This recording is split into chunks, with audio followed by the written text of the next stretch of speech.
It's pretty much the morning time. We still got that we got that deep bass in our voice dude, from waking up. Yeah, God, I got mine. So I got hot right now. If I sniffle during this, you got to forgive me. You have the sniffies? I got allergies.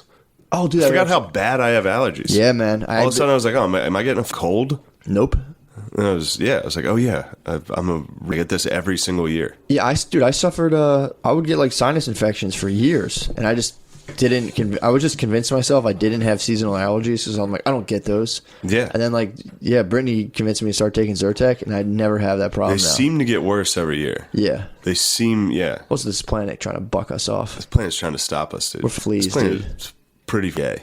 You think so? Yeah. You're ready for a space station? I live I could live in a space station pretty easy. Just give me a nice recliner. Dude. I could just float in the vacuum. That'd be awesome. Yeah. I've been watching The 100. Yeah, you got a lot of problems though when you live in a space station. You got to deal with air quality, radiation. Yeah.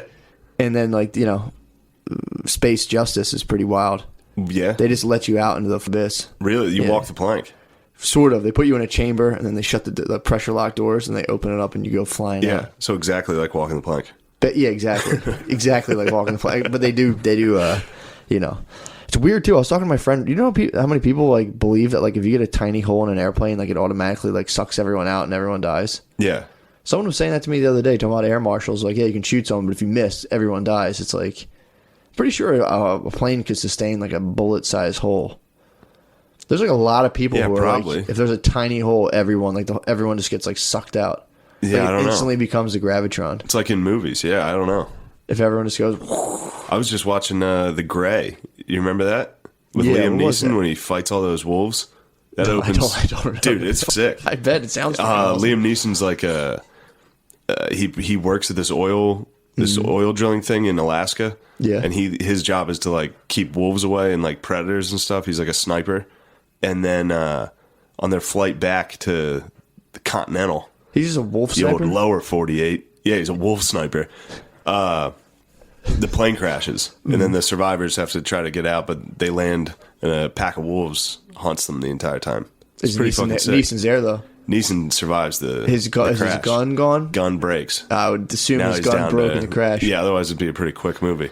So yeah, exactly. Here's dumb wolves like keys.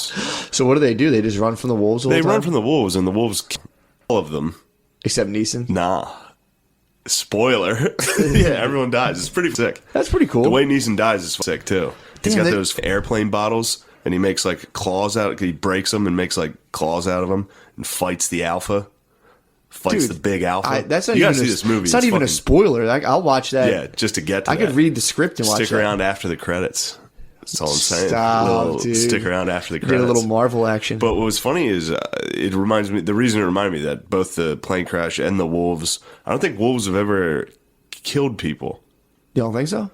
I think I read that. Wolf never killed someone. I don't think wolves attack people that are alive.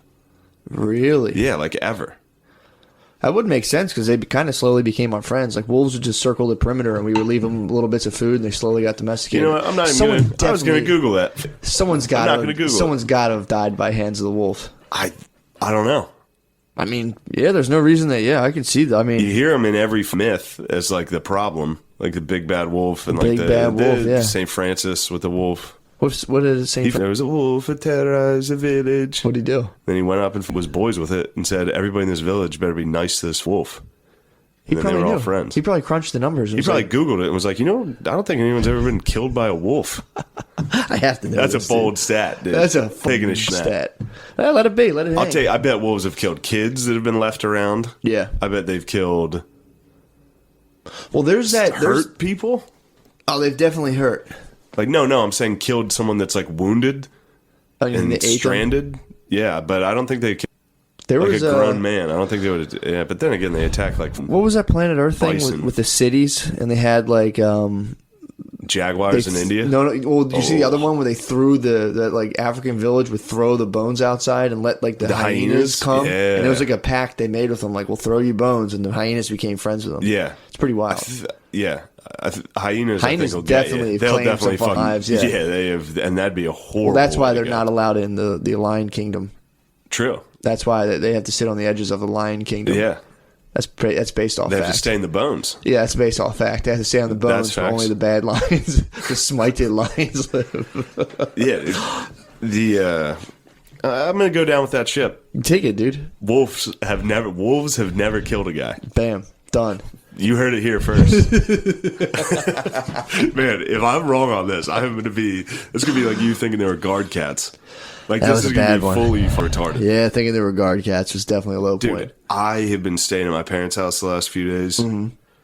You know, got some family drama, dude. You know, Yeah, families. some drama, You know, exactly. families. Exactly. Got some drama I got to take care Exactly, of. dude. Thoughts and prayers with the Gillis family. Just gotta gel your hair and get over it, yeah, dude. dude, that's how I live. Yeah, you just gotta gel your hair. And that just makes me think of like Jersey Shore. Oh, family? I was just Yeah, like, dude. my family's My stressing me family. out. Dude, but you know what? We all still sit down and pray together. That's True. how I know we're a true family. Family that prays together stays together. Exactly. Dude. No, if somebody tried to pray at my house, it'd be like, what the f? That's when my dad will try to pray, and it's just like, everyone at the table's like, shut the f. Dude, I went out to dinner last night with Bae, her family, and my with parents. Bay's family. They're at Faye's families at my house, dude. So I got a full house my going God. too. Yeah, so we went out to dinner with my parents, and my bae loves praying, dude. She loves to pray. So she started grace, but she did she did a handhold. And my mom goes to church every day, but she doesn't do handhold grace. So, dude, we're in the restaurant, so I grab like her sister's hand, whoever I was next to, and I try to turn they gave me tartar sauce instead of lemon aioli, and I was like, dear Lord, I try to like transfigure it into fucking lemon aioli. Dude, my bae was none too pleased. Oh, dude. I try to use our collective power. Did you say that? Did you make that joke? Yeah, I did. How'd that go with the family? The family just laughed at me. But Brittany was like, "Will you stop, please?" Oh. I was like, "Dear Lord, please, with your powers invested in us, change this." Lord, come down and change all this. I taught us all. So. I didn't go that hard on the Jesse Jackson. That's so funny. If you did that with her family, you went full black preacher. I try to use our collective powers to do magic, and I mean, that's what prayer is, dude. Prayer is magic. Exactly. But yeah, she didn't like when I used her religious powers to. Neeson turns on God pretty hard in the Does he grad. really? Yeah, he's like, "What the f you, dude?" Rightfully so. Him and his boys. Yeah, but you know, that's so crazy. plane crash and That's then got so eaten by crazy wolves. to think like. I mean, it's crazy to like call upon God to save you from wolves. It's like, dude. Yeah, you the got wolves yourself are over into- there saying like, "Thank you, Yeah, thanks God." Yeah, the wolves are praying. They're we holding were hands. stuck in this fountain. You just delivered us 100 dudes. This is manna from heaven. Yeah, that is. I've been reading about that a lot. How they're talking about how like religious energy never goes away. So it's like since like God, people would like in medieval times, like if I were trying to like turn my tartar sauce into lemon aioli, I could have been like tarred and feathers or tarred and feathered. People didn't like that. They don't like that. So like that energy, that serious energy people put in religion, the arguments that it never went away. So like, you know, the gods, people stop believing in that, but then that energy goes somewhere else. And the thing people have to think about is where they're actually putting that Oh wow. their energy into. Yeah, pretty wild stuff to think about. But some of the theories are just like it just went into like health and like the idea of like disease when like instead of like a demon we have like diseases that plague us and all that stuff. Pretty neat. Wow. Yeah. You learn a lot about medieval stuff. Yeah, dude, I love medieval stuff, but this was really I use medieval stuff as my reference point. Yeah. Because I like pin down medieval thought. I have a phenomenal understanding of medieval thought, Of course. and I compare it to modern day thought. And dude, we're still in our little cocoon, dude. When people try to think like we're out of it and we figured it all out. All I can do is SMH, dude. I'm just like SMDH, dude. SM. Some guy on this.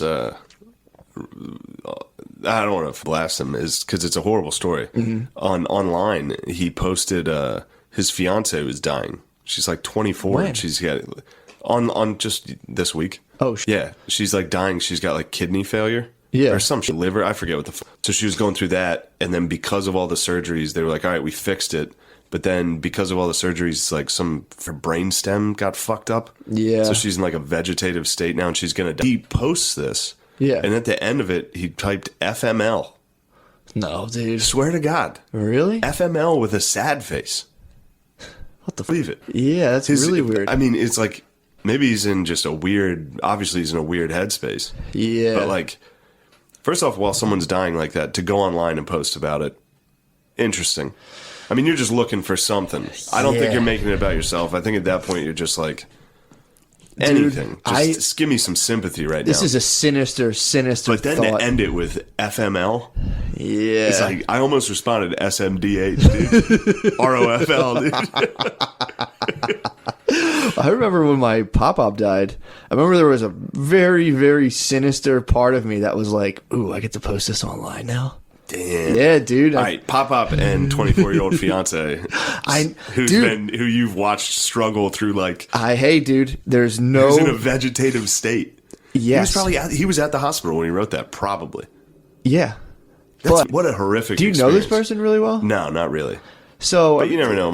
My thing is, it's like, be that as it may, there's always a little part in somebody. Like, do you ever fantasize about like your parents dying? Yeah. Exactly. When so my mom and daddy were dickheads, like, if that now, I'll be the king. I know. So it's like you definitely, at some point, there's some part of that guy that was just probably like, I can't speak for him, but I don't know. I bet at that point, like where he was at, was like. I mean, definitely check to see how many likes he got on that status. I'm just saying. That's the sick and twisted. That's the sick and twisted reality right now. That's fucked up. It's super fucked up. FML, dude. FML threw me off. I read the whole thing and I was like, Jesus Christ, this is sad. Like, feel bad for you, dude. So you were basically like FHL. And then at the end, I was like, oh, H. Like the fuck. Yeah, that's so weird. Yeah. But yeah, dude, don't even get me started on social media, bro. What are those, acronyms? Is that what it's called? I think so. Yeah, an acronym. Just tossing in one of those at the end of like a horrific story. Yeah, it's crazy. I mean, FM. Also, why ML? What about HL, dude? What about her life? That's FHL. Like you were saying, that's FHL. Yeah. And to throw it in as like FML, it's a little digital Freudian slip to show the true intention. Possibly. I don't want to speak on it. You're sorry. No, it's okay. Sorry, I don't want to speak on it. I didn't bring it up to crush him. I brought it up because it was just a funny thing to like. It is odd. It's odd to end it with that. And it is the situation is definitely a shame. You know what I've been doing that's weird, I realized? What's that? I had a meeting yesterday with my supervisor. Dude, I had the most paranoid fantasy of like, I'm being exploited, this is ridiculous, this whole place is this evil like money grub, and like which I think things can be done differently, but dude, this was in my head as fact. And like finally yesterday I had to like sit down with her and we had to like have a meeting.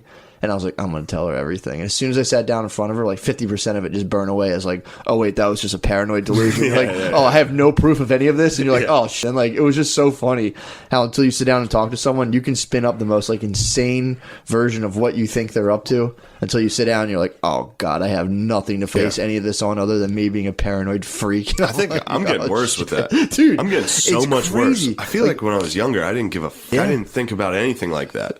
And now I'm just like, they're trying to f me over. They're against me. Dude. It's like, no one's against me. Dude, here's the whole thing. It's like, I signed up to that thinking that I'd be able to, like, after, like, I did my thing and get people housing, I'd be able to, like, go visit them, like, once a month and continue, like, work with them and doing stuff. That's what I wanted to do. Yeah. And then she was like, well, here, we'll take over that and you just keep, doing the paperwork, which I still think there's an element to where, like, I'm giving, like, the end of the stick. Like, that's undeniable. But as soon as I was like, I kind of want to drive. And she's like, oh, well, I just assumed people didn't want to put miles on their car. And I was like, oh, yeah, that's kind of valid. I was like, that makes sense. Most people probably would worry about that. Yeah. And I was like, I said so many bad things about you to so many people. I know. No. I was just sitting there like, oh, God, I trash you so much. Yeah. But yeah, so that was weird yesterday. I was like, God, I probably do that like so much with so many different people that if I just don't talk to them for a while, I'm like, what are they up to? I'm like, probably being offensive of everything. Definitely plotting against me. Like they're even thinking about you. I was like, this is clearly out. And like, it's collusion, dude. Everybody's colluding. But the worst part is so many people think like this. As soon as I bring this up in class, you're like, yeah. And I'm like, yes, I knew I was right. Perfect. Yeah. Dude, I've been reading about all this stuff with like the shadow and projection, and it's like, it's bad, dude. It's most people, once you really start a lot of people aren't really psychologically minded to where like they think about how they're thinking, and once you start opening that can of worms, it's like, dude, we're like a bunch of balloons floating around. There's like not much rhyme or reason going on with us. It's scary. It is pretty terrifying, dude. Yeah. I was thinking about that, and I was like, Jesus Christ. Yeah. Like, dude, I started getting real into, like, the book I'm reading is basically... That's funny. It's fantastic. Yeah, it's insane. This book, it's all about, like, how to, like, not just ruin your life off, like, projecting all your weird other people and, like... I think that's where I'm at right now. It's where everyone is, dude, until you start thinking about it. And then what's they talking about? you're talking about like projecting your thing on other people, and also how people just kind of huddle around these weird institutions like Catholic Church, namely other ones too. And no, I'm just saying they'll be like, even as you huddle around your university, clinging to that institution. Same thing, dude. Where they just get into these weird ideals, and it's like no one gets anything really out of it. No one gets anything that serious out for the most part, and you just kind of show up, and it's just like they say it's idolatry. That's what idolatry is when it's a false idol. There's no real energy.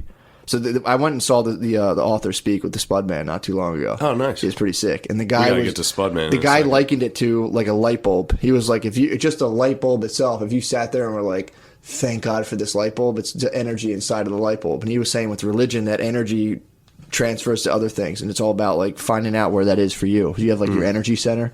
So if you go against your energy center, when you're younger, you construct a false self to please your like authority figures. And if you never shake that off, you just go towards things that you don't care about your entire life, and that's where like a lot of like depression and anxiety comes from. Yeah. And then you get that, and then your doctor's like, here, take these pills and it'll go away. So then you're able to continue your false self and like walk around intoxicated in this life that like you don't really want to be in. So when you get anxiety and depression, that's your body, it's your subconscious being like, dude. I'm glad I drove here for this. Jesus Christ. Good God. I'm going to be driving back to my shithole family just like... Yeah, dude, it gets worse, dude. And then the only thing this is not the only thing, but what he urges people to do is find your energy centers, which I think I figured out how to find. Yeah. So you have to, if you get, again, I'm sorry that all my theories kind of come down to this, but you get really to the point where you're kind of bugging out, and then start doing activities. And whatever you can do. So I gotta get snow? Yes, you gotta get Shane. No. You know what, you're on the right path. You know what you gotta do. I'm saying for someone who feels like they don't know what they like do I to have to do? Oh, continue your stuff. Yeah, you gotta just continue your stuff. But that's why I was like, you just sit down and do the things that you like to do, and if you're bugging out while that paranoid feeling goes away because you're in your energy center. Okay. But that's why if you get really high and go to your job, you're just like, oh, fuck. Yeah. But if you really, really like your job and feel comfortable there, you can be still your job. Dude. I don't know, because I love stand-up. True, doing stand-up when you're high is miserable. And I can't be high. That's true, okay. My theory definitely has holes. You sunk my theory. I'm sorry. Partially sunk my theory. I'm sorry. No, you partially sunk. I could get like... You can find hobbies that way. Yeah. Don't get high and find your life's calling. Well, yeah, because then my life's calling would have to be me being totally alone. If I'm getting just... Could be a hermit. I don't think I'm a hermit, dude. I know you're not. Yeah. No, that's a bad theory. I'm glad you shut down. All right. I'm sorry. But no. That was a quick debunk, dude. Took 1 second of critical thought. Dude, that's how I roll, dude. I'm Alex Mack, dude. I'm a pool of liquid, dude. That's how I am. But that was I'm glad you shut down. But this guy, who's I guess obviously much more qualified to talk about these things, his whole thing is that, like, so you do go into these, like, false versions of yourself to please other people when you're, like, when it starts coming down on you, people have these weird crises where they're, like, super depressed, super anxious, and they don't know why, and it's usually if they, like, look at themselves or just living a life they don't want to live. Yeah. Which, is basic enough, but he was saying what you have to go on starting off is, like, you got to start, like, being real honest with yourself and really start paying attention to your dreams, because that's, like, at the end of the day, you have a mechanism inside of yourself that's trying to talk to you. Yeah. Through your dreams. Which is pretty... So now we're talking dreams? Yeah, dude. This is subconscious. This is Jungian stuff. Dreams are gay, dude, bro. You say that. My dumb sisters bought books when I was a young warthog, dude, and I knew they were gay. When I was a young warthog. Dude. Yeah, well, that's dream books, gay. You're getting into dreams and astrology, dude. That's That's your realm. Oh man, no. James Hollis talks about this. James Hollis is a dude. You know how Jamie Hollis? Jamie Hollis is the fan, dude. So he basically says that's like that new age stuff. Yeah, it's snake oil. It just kind of it's like only you can decipher your dreams. So you'd have to, dude. See Smokey the Bear. Yes, dude. Think about this. And this is some real weird. So what I've been trying to figure out about myself is my relationship pattern, right? So it's historically been, I just kind of link up, and this is the weird part. Talk about with bays. With bays, I have a subtype that I like get linked into, where like I've dated, the chick will be attractive, she'll be as pretty as they come, the fairest chick in all the land, the fairest in all the land, and it was just usually not fair. There have been in the past, but I'm talking about you had some fair ones. I had some super fair ones, bro. I didn't know that, but it would like falter out. Ago? I mean, college, about a decade ago. Yeah. I popped in on team like super light skin a couple times in between dating and stuff. Not great. They're not really that. Yeah. Yeah, but my thing is, I've gotten a subtype of like, I don't want to say emotionally crippled women, but like high maintenance babes, dude. And that's so far, and it's like even with a physical attraction, my body somehow. Let me throw this at your theory. Go ahead. All of them are emotionally crippled. No, dude. I haven't dated one that wasn't. I'm talking like We all are. no, but I'm talking ones that need like high maintenance, like Sure. super high maintenance, almost like and this isn't like a broad stroke across the board. Broad stroke. It's a broad stroke, dude. Yeah. But I'm talking like a perverse need for caregiving that links up with a perverse need for attention and care receiving. Okay. If that makes sense. Yeah. Because a lot of times it's the other way, and the girls are more of the caregivers traditionally in a relationship where they're like, what's the matter? And they're like drawn to like these broken warriors, dude. Yeah. Leave me alone. Yeah. Instead, my They animal have to must dab with like a wet cloth while Exactly. you lay shirtless on the bed. yeah, I've somehow Just a inhabited broken something, warrior. dude. So last night I have a dream. This is fucked up, dude. I'm just watching, dude. Actually, it was, there's an initial part of it that's not important. The second part was I was sitting there and there was a guy who was just having sex with a quadruple amputee. Could someone dub this over the Martin Luther King speech? Yo, last night I had a fucked up dream. It was the first part. No, it was the second part. People in the back, boo. So, some guy was having like a quadruple amputee. And just like going to town on it, and there was You love nuggets. There was three. Dude. You've talked nuggets before. There was three babes in the tall grass, and the one came with a knife and just slid him down the back. And I just sat in the shadows and was like, yes, yes, yes. And then I had it. It was fucked up, dude. And then it morphed into like me on a skag, a lawnmower, 61-inch deck, and I was trying to put it on this trailer. It was this Mexican guy. That's more like what you should be dreaming about. That's when I went back to that was, dude. My dreams were all over the place, and then I go back You into should this. be dreaming about landscaping. So I did. Pretty my thing exclusively. This is my second. That's the first part of my dream. My second, or that was really. Wait. So you were landscaping when you witnessed this nugget? No, murder? I was just in the shadows, and then it was like Then you know it cut to a different cut dream. to yeah, fade to black, and then I'm on a classic 61-inch deck skag ride behind. I don't know if you know what I'm talking about, but it's Yeah, like you said it twice to make sure to prove that you were an expert on lawnmowers.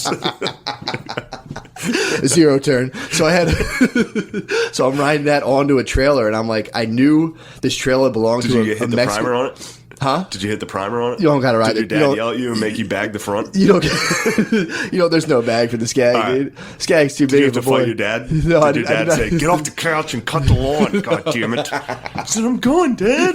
No, I fucking hate you. My dad used to inspect. I used to leave a patch behind the sand mound undone every single time, and I'd be like, maybe he won't notice. And every single time, it would be like 6:30 p.m. on summer. I'd just get out of the shower. I'm like, I'm out of here, and he'd be like, "You didn't do behind the sand mound." I'd be like, "Meh." All right. So I had to drive the skag onto a trailer, but the trailer I knew I was like, it was like a single detached home in Philadelphia, like a warehouse setup, and I was like, oh, an old Mexican landscaper lives here. This is in my dream, my thoughts. I was like, this is his trailer. This is the ancient lad. It was the ancient lad, dude. So I was like, I gotta park. I want to park this on. I had to park my lawnmower on this guy's trailer because like apparently that was the only place I could park this. But I was like, if he sees it, he might come out and take lad off and might get you. incorporate my lawnmower. And it was like, who else? He would definitely want to use this sick ass skag. So I was like, he might take my. So I like deliberated on a lawnmower on a trailer for like 5 minutes in a dream. Like, if I wake up early enough, I'm like, God, but this guy probably wakes up early as. I was like. And then the next thing I know, I was upstairs in this house, and I invented like a video game system that was just controllers. So there's just 8 controllers, and they project a thing onto a wall, and everyone could just play like a 8-person like Royal Rumble Street Fighter. It's pretty sick. And so that was the end of it. Dude, pretty wild. Then I woke up like, oh, Wow. yeah, it's pretty tight. Damn. But that's what I'm saying, dude. That's communicating stuff to you all the time. What was that Some communicating? Invent a cool video game? I don't know. I mean, yeah, Don't probably. get your lawnmower stolen by the lad? My unbridled creativity, my weird thing of putting weird stuff on other people that I don't really know. The lad was just a shadow lad, and I was just like, he's going to steal my lawnmower. Yeah. That came back to You me. didn't even know that My lad. weird thing I haven't figured out yet about my relationships. I'm getting sent back by all my. I'm the crippled dude. I'm the dude having some cripples, bro. You're I the mean, one- I want to put it that way, but you know You're what the I'm saying. one. Oh, On so some deep level. so you're dude. saying the on some. women you Please don't date- listen to this on surface level. Go deep with this, dude. So you're saying the women you date are nuggets? They're just armless, legless nuggets that you're just plowing in the grass. Here's exactly where I'm going to blow your then mind. bays come and Here's where I'm stab going your to blow back? your mind. It's not that I'm saying. It's not that they are technically. This is how I'm perceiving them. That's Yeah, I the know. only I control know I you're have. perceiving them as the nuggets. I'm worried about that. I'm a nugget on some level. Like You're worried that nugget you're a lover. nugget fucker. On some level, dude. Like I'm seeing the nugget somewhere in all of my bays, dude, and I'm loving it on some deep perverse level. Yeah. That's Now, that's what keeps me up at night. Who are the dude. bays that stab you in the back? Who are the three wise bays? They were just mysterious bays. I couldn't put a face to them, dude. What do you think? What do you think that means? It might have been my, my 3 split animus. I don't know. I haven't figured it out. I got to read more, dude. Holy shit! I need to stop reading, dude. You need to just go outside, just take a walk. It is sometimes all my like new reading ideas come to me at once, and I just go like, oh, and I like get like I just start losing my grip, and I'm like, keep it together, keep it together. And I'm Yeah. like, oh. Yeah, it's weirder than you could suppose, dude. This is one of the first times you've said shit to me where I've been like, all right, maybe slow down. Maybe take a break for a little while. Watch like a Sixers game. I can't, dude. Let's just try, dude. You gotta unplug. I was talking to Spud the other day, and he was like, wait, he's like, where's the place you work at? He's like, is it in an office? And I was like, yeah, I'm in an office. He's like, Jesus Christ, dude. He's like, what do you do? And I'm like, I just sit there and chill. He's like, I can't imagine you in there. No. No. I mean, I couldn't be in an office. Yeah, man. I keep a lot of stuff shut away in the office. Although every now and again I'll actually I crushed our finance department the other day because they're always late with checks. And, Nice. You guys go down and give them the business. Well, no, I was like, what are you guys going off the Mayan calendar or something? Like, yeah, I crushed them, dude. Because there's over. no rhyme or reason. Yeah. I mean, I'm like Neeson among the wolves, dude. It's like a sniper coming through. It's not fair, really. But anyway, that's it. That's all. I'm not gonna. That's all you got? I'm What not gonna do I say now? I had a fun time at McGooby's Joke House. You know what's so funny when we did the live cast first of all. We'll cover that in a second. The live cast was exceptional. I was on stage. I haven't done stand up in so long. When I had to face the crowd, I was like, you were just up there like bang, bang, bang in the beginning, and I was just like, I was at one point, and I was smoking that stupid vape. Dude. In the beginning, it took me a second. Thank God you did a story. You did that story about like fighting the lady in a car. Yeah. Because I was just still up there like, Really? Not Nah, on you some crushed. level. I was still doing my thing, but You like, murdered. nah, dude. When I came at first, there were so many times I was like, "Thank God Shane's talking, dude. I'm about to freak the." But yeah, dude, that man. was so. I think you definitely stole the live cast, dude, Nah. for sure. In a good, very good way. There was times where I stopped and went, "Oh yeah, man, this guy's been doing stand up," and I'm like, I could tell this guy's been on the stage, man, because you were bibbing and bopping, Thanks. dude. That was fantastic. Yeah, that's awesome. I felt it. Stand up this week was great. You know what's been funny about like the subconscious coming out? Yeah. It comes out pretty hard on stage. Oh, like, for sure. With like if I'm comfortable enough to just start talking, Mm-hmm. I'll end up saying something pretty fucked up. Like I was up there, I was in Baltimore, and it was going great. And Sure. it was with Big J, so the place was packed. And when Magoobies is packed, it's awesome. Yeah. Like the whole Yeah. theater is full. And so like middle of my set, I'm just like, well, yeah, my family's falling apart right now. Like in the middle of this, I'm just like, and then everybody's faking on Instagram like their lives don't suck. Everybody here's life sucks. Everybody here's life sucks. Anyway, and then just back to stand up, like just a moment of like, because the last couple of days, have been tough. So it's like, just in one moment, I was just like, yep, life sucks unless you're dumb. Then you're just sitting around like, oh, at least the Ravens won. It's like your life is garbage. These people, like, I could see old people getting upset. Like people started to be like, oh. Well, that sucks. If you're that old, I'd be so pleased to hear people start talking about that was something another thing that was so funny. That's what I said. There was an old dude in the front. Him and his wife hadn't really been laughing. Sure. And I was like, yeah, he's mad because I'm not telling him he's old. Yeah. I'm up here just discovering that life sucks. He's Yeah. sitting there like, yeah, dude, Obviously. Distract me, Just please. make fun of your... Obviously, life sucks. I've known this for 40 years. He didn't that. And then when I got to 69 Your Dad at the end, he was like, oh, and he slapped the Dude, table. he needed it, was dude. so funny. God damn. Then what was really He probably great, called his son and was like, son, you got to hear this. I got to tell you this. So that these two dudes, these two old dudes, stage right, that I kept making. Sorry, I can't believe I said stage right. Dude, sorry. I'm still thinking of that kid like gripping his son's arm on his deathbed and being like, what would you rather do? Yeah, you gotta hear this thing. These two dudes to the right, these old dudes, and I kept making fun of the one guy looked like my dad. Yeah. So when I finally did that, I was like, I'll bring you up here and suck your dick. Old dude, I was talking about. So I was like, all right, see you guys, gotta get out of here. And then Jay goes on and he does a lot of crowd work, and it turned out these two old dudes were gay dudes. These two old dudes to the right that were dying during my jokes. That I was like, why are you guys so cool for old dudes? And then they were gay. They were both married to women before. That's awesome, they had kids. Dude. God. And then they just got married. These two old dudes got married for the last 2 years. And what was really great... What was the build you're talking on them? They were big boys? They were, like... Jay's joke before he found out they were gay, he was like, who's running the tow truck company if you guys are here? Like, they looked like that. Damn. It was crazy. That's awesome, dude. And they were old.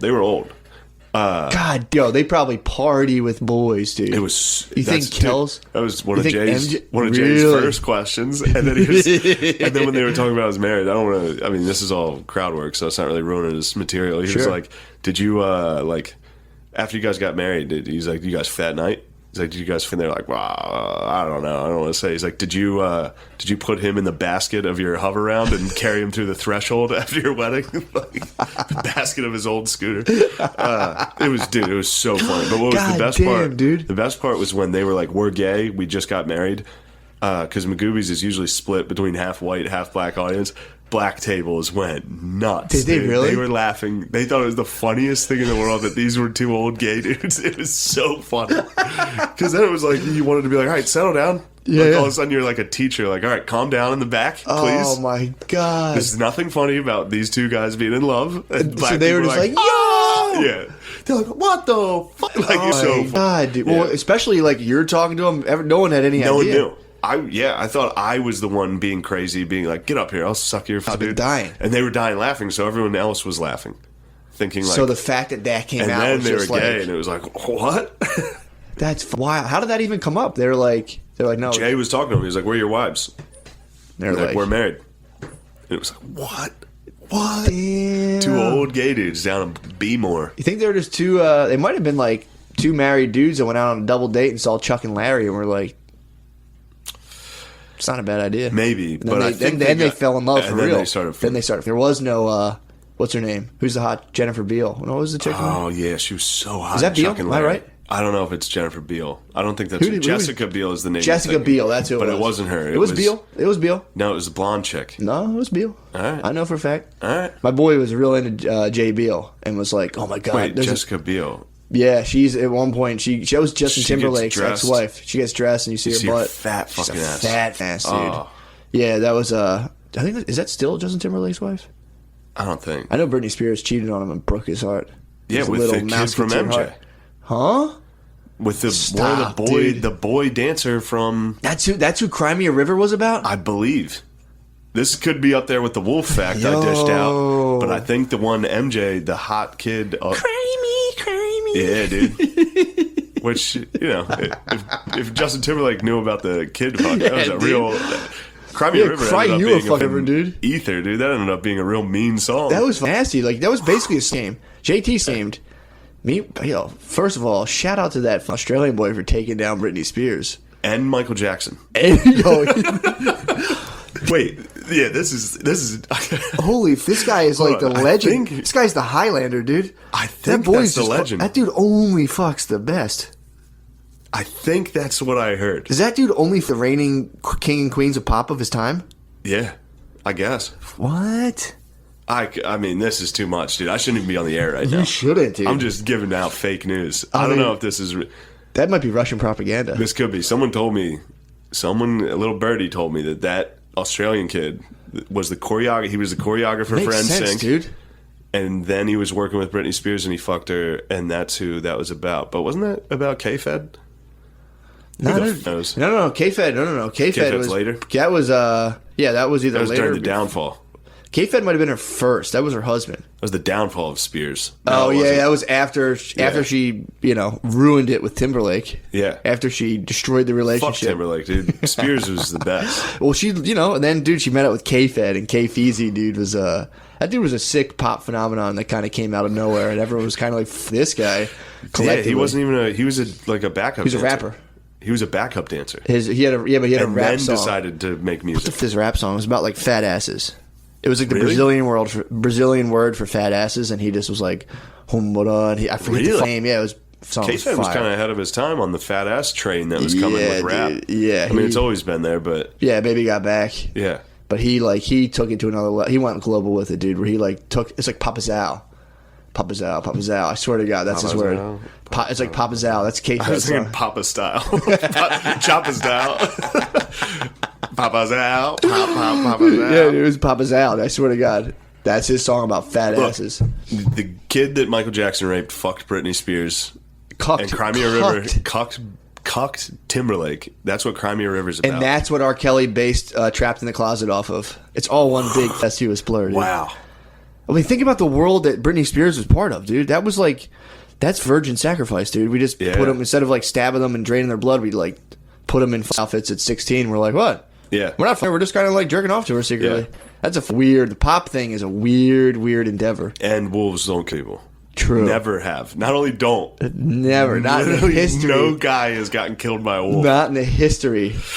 I wonder who first laid that fact down to wax. Me. It's like thinking about some dude with a feather and a quill, and I was like, something else I've noticed. There's never been a wolf fatality. I mean, there's definitely like pit bulls that have killed people. Pit bulls are worse than wolves. Dude. I know. All right. Oh my god. I gotta find this out. You gotta Google your fact and see what's good. Hit pause for 1 second. All right, let's do it. We're back. I mean, I gotta be honest. I don't think I've been this far off on a cool fact in a while. Where'd you get that? Where'd that come from? I have no idea. That's wild, dude. I think I've been telling people that wolves have that never wolves killed don't kill people. Now, granted, there were 3 in North America in the last 50 years. What, 3 wolf? In all of North wolf America, casualties? so Canada, Alaska, Okay, so you're not that far off. and those are base. 3. So I'm talking that doesn't tell whether the person was wounded or it was a child. It says wolf attack. Wolf killing someone.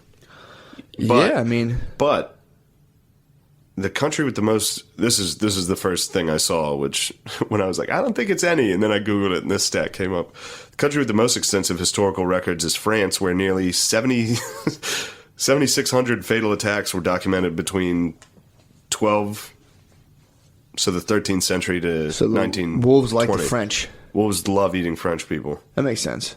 But 7,600 from medieval times to World War One, and I mean those people were fibbing. All right, Yeah, that's pretty. I mean, they're definitely putting up low numbers. So you could definitely the odds are in your favor if you encounter a wild definitely wolf. not 0. Yeah. which is what I was hinting at. Well, that's a been fucking hinting at, fact. just I saying don't it. think there's anything that hasn't killed somebody once. Sure, You know what I mean? yeah, that's Like why someone's definitely so, died as a result of new socks before. Or Yeah. like they put on new socks on hardwood floor and we're like, wee, like, whap, dead. That's dude. I'm glad you dispelled that. I'm glad you dispelled that on in air. the half century up to 2002. There were 8 fatal attacks total in Europe and in Russia. Yeah, Oh yeah, dude. There's Peter and the Wolf. yeah. There's all those facts. yeah, There's all those yeah. myths. I mean, but Dun, dun, dun, dun, dun. you know what? I don't believe Wikipedia. Wolves have never attacked someone. True. Wolves have never killed. All right, I'm talking predatory, unprovoked killing of a That's what I'm saying human. too, dude. That's what I'm saying. So, like Like they don't hunt and eat humans. ever. Yeah. Because they know we'd be cooking up. They know we'd be cooking up all that. Ever. That's a strong fact. Look, I'm standing by it. Dude. So I did Ancestry, and then I did. And the Australian kid definitely fucked Britney Spears. That's and that's what Crimea I'm River's about. I'm standing by that, and that's what Forgotten in the Closet was based off of. The we did 23andMe and Ancestry, Yeah. so I got my 23andMe back. Dude, my girlfriend got hers back, which was funny because she had like 0.2% Chinese in hers. I have like I mean, I have a little bit of Western Asian, Yeah. basically Mongolian. Very like trade. They're saying like my ancestors like 10,000 years ago. Basically, my thing was like, you know, obviously everyone came from Africa, but like my mom's side was chilling in like North Africa, West Asia. Basically, the Tartarians was out in like the people who became like Vikings and shit, the Celts. Really? Yeah. Do you know the Gauls are the Celts? I didn't know that. Yeah, the Gauls are the Celts. Yeah. So it's like you had those people. So my mom's side was more like North, like way, way long ago was like, and this is like 0.1% of me, North African out to Mongolian, like Western Asia, pretty much. Western Asia is the Middle East. Or like, yeah, or like Russia, you know, whatever. Or what, you know what I'm saying? It wasn't Russia back then, but I'm talking about just the lands. You know, it was close. Siberia, like Eastern Russia is close to Western Asia, sort of. But yeah, What? Middle East. What, like the very end of doesn't Russia butt up to the Middle East? Yeah. Like Uzbekistan and all that Yeah. shit? Yeah, so I'm saying mine might have been like Uzbekistan, Mongolian types. You know what I mean? Mongolia is further east. Mongolia is with like China. Way near China. Okay. Yeah, Yeah. so I was like you were saying. I was You're more a like Arab. Well, I think it's you're Middle East. But yeah, but back then it wasn't. It was that's what apparently the Tartars were. The Tartarians. I know you're trying to get out of this, dude. You're full Arab. No, Mujahideen, dude. Mujahideen. The Tartarians. They were. We should take the foot off the pedal on some Islamophobia for at least a week. Oh yeah, dude, I forgot about that. So we'll New ease off Zealand? that. Yeah. Yeah, they're gonna take their guns. Yeah, you guys couldn't handle it. Yeah, it's true. You guys don't get guns. That's funny to buy a gun. You're just kicking around in your living room. You're like, I wonder what I should do with this, and you just hear like, ah, you're like, I can't take it. Got it. Dude, that is wild. Yeah, I don't mean to cut off your 23andMe. But Sure. Please, I wasn't going anywhere with that. Other than geography, that was No. dicey. I have something that is funny though. But she was Chinese, and the whole time, dude, I was crushing her. It was so funny. That's hilarious. She's Talking Chinese. about how Chinese she was, dude. She was like, no, seriously, okay, enough. So I love that 23andMe. A chicken, dude. Actually, they said I come from my dad's side comes from royal, like a royal bloodline, Northern Ireland, the Huonil dynasty, dude. Yeah. It's no big deal. But dude, the whole time with her, I kept telling her I was Mongolian, she was Chinese, and I was like, I'm gonna invade. I'm like, all I'm gonna do is invade. You're the emperor, and you're like, oh, stay out of my lands. I'm like, dude, she was so. By the end of the night, everything she said. I hear your first impression? You said chicken to her with a Chinese accent. Is that what you just said at the beginning of that? Chicken. I could have sworn that was what you said the first Chicken. time. Yeah. You think so? Yeah, the first time you were like, I was making fun of her for being Chinese, and the whole time I was like, oh, the chicken. Oh. No, I don't right, think good. so. Good. Yeah, I don't think so. Oh, you thought I was being like doubly racist? I thought you were being double racist. You're like, oh, I like a fried chicken. I'm pretty sure you just made that up. I might have just heard it. Although Koreans love fried chicken. Yeah, there's nothing wrong with that. I didn't say there was anything wrong with that. You said dude. it. I did not, dude. It's your subconscious. I knew I shouldn't have brought up projecting race. your Dude. racism on I me. knew I shouldn't have brought up race around you, dude. Well, that's a weird thing I've been thinking about too about YouTube comment sections.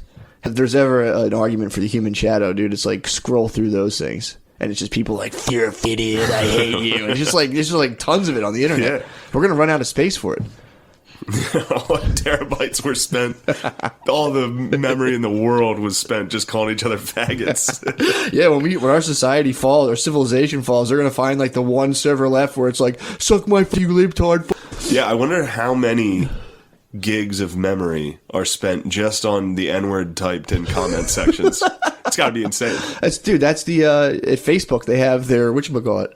They have like their algorithms like more deeply hidden There's got to than, be like, a CIA building secrets. of servers at IBM dedicated to just the N-word. That's probably the holy grail at Facebook. Yeah. They're just probably like, no, you cannot take this.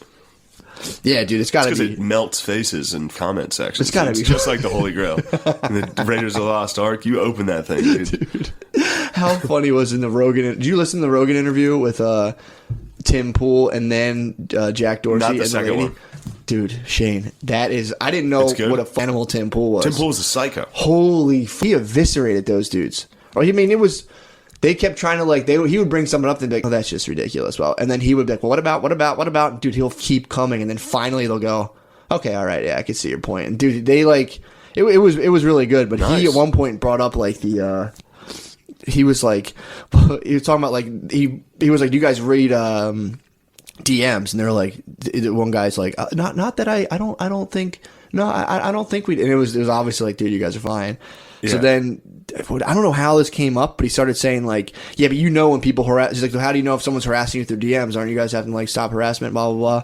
And he's like, well, I mean, he's like, what about in the case when one person says N, the next person says I, and then he's like, you know where this is going. And dude, it was so funny. He's like, that happens all the time. Like people will just like bomb inboxes and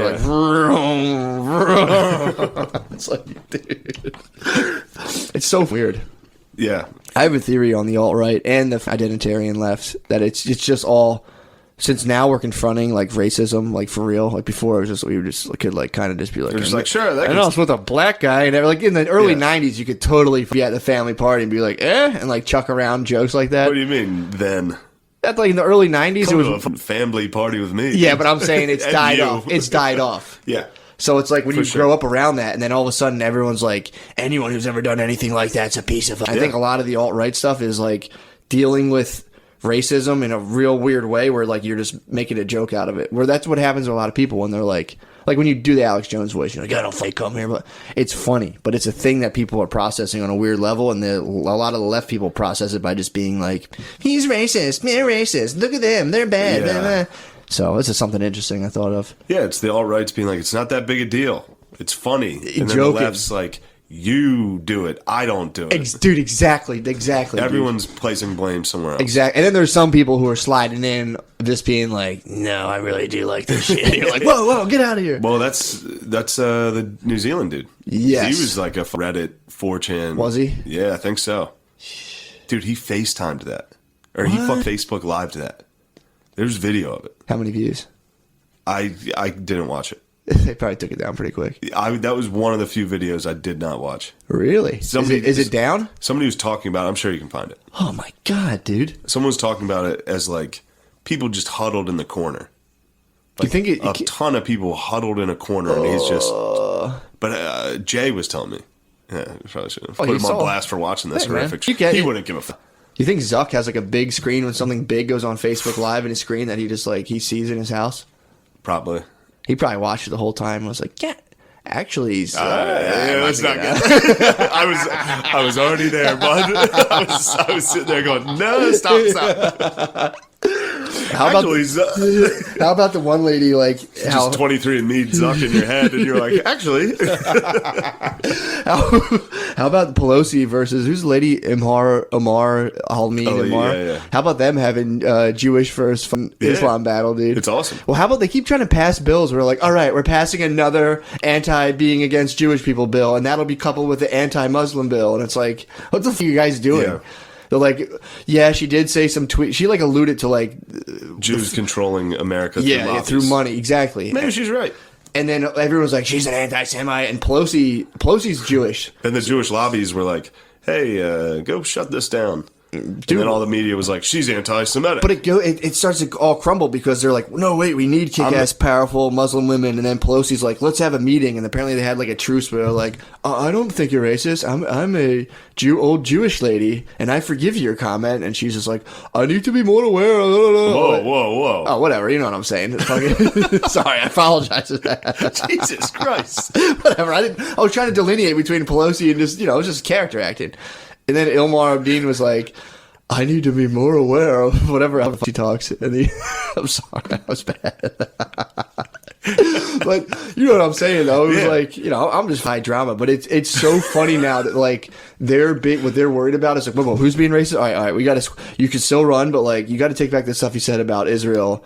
And then Pelosi now is just like, yes, in a sense, so like super victim where she's like, I've been wronged and I am a Jew as well. And like she goes up and is like, I forgive you. You're allowed back into the powerful girl club. We're going to win now. It's like, what the f- are you guys doing? It's crazy. What are you guys doing? Have you seen that Rolling Stone cover yet? No. You'll love it. Is it the three of them? It's all the kick-ass women.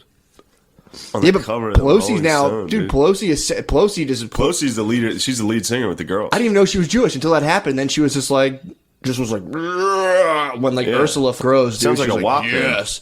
I guess she's probably married. She's probably married a WAP, dude. Hey. That's a deadly combo. Yikes, dude. Jew-wop, diddy-diddy-dum-diddy-doo. Yeah, dude. But so Amar Abdeen was like, Thank you for forgiving me. I can't believe my first thing was just like, I know, you went full of poo. And then the Muslim one was like, thank you, come again, to Nancy. And like Nancy was like, oh, I'm a Jew. Oh. I know, dude. I know. Have pity on my wretched soul, dude. As soon as the voice came out, I was like, oh, wait. I've heard her talk before. Dude, she doesn't talk like that. Rolling Stone, dude. Women shaping the future, bro. Yes. Those are the most kick-ass women, dude. Yeah, and right now they're just being like, They're okay. each other. Instantly, they're like, no, you're bad. No, you are. Well, apparently How funny is it to be like, yeah, we got to get some kick-ass Muslim women in power. And then right away, it's like, death to Israel. It's like, all right. I know. It wasn't that bad. It's just not what you meant. I mean, dude, you've called this 1,000 years ago. We're talking about the open mics when that you had that one lady who was like, and I love automatic weapons. And you're just like, So everyone's great. like, whoa, wait, what? Huh? Yeah, that was awesome. Oh, it's fantastic, dude. But, I mean, if we live in a future in 20 years that's just utterly salvaged and like brought into the light by women, awesome. We all win. I'm going to take the call on that one. I'm gonna call. What's that called? Like a call in the stocks? You're gonna bet the under. You're betting the under on that one. I'm gonna bet on the old incessant infighting. Yeah. Just like anything else. That's the funniest thing when like women are gonna save society. It's like, I guess, like what's your guys' big plan? Yeah, the future is feminist, dude. Future is women, Future's dude. so femme right now. Oh my god, dude! It's I can't believe all how girls. fuck femme the future Everyone's is. going to trans to girl. It's been dude. so masked. It's only going to be girls. It's been so masked for so long. Oh, dude, it's I'm crazy. so sick of our mask. Also, if they end up like we have a bunch of women politicians who like do it right, it's like you guys have to sit back in the passenger seat and watch everything unfold for millennia. So it's like you guys have the playbook. It's like, yeah, okay. So you're like running the last little bit of the race. Yeah. It's like, all right, even if you guys do win, it's like, yeah, we did the hard part, so yeah, whatever. We fucking we got it to where you could be in charge without all of us dying. So I woke up at 8 a.m. today and I was like, I did so much hard work to get our like, society dude, here. So many dudes died, so many like war, and it's just they're like, we should be in charge. It's like, oh, okay, after like much of the bloodshed, it's like, okay, yeah, sure. But either way, I mean, I wish it You know something funny? Just unfair. Some dude on Facebook posted this Breitbart article after the. Sick, first of all. I know. I have some wild friends on Facebook. That's not even that wild. Posted a Breitbart. Yeah, it is. He posted an article. Basically, it's no different than posting BuzzFeed. It's the same thing. It's nuts. The I see Breitbart's people nuts. posting like now this and Breitbart. It's the same thing. It's like, all right, you're retarded. Exactly. Yeah. But this Breitbart did an article after the New Zealand thing. Oh God, that was like, yeah, that was pretty bad.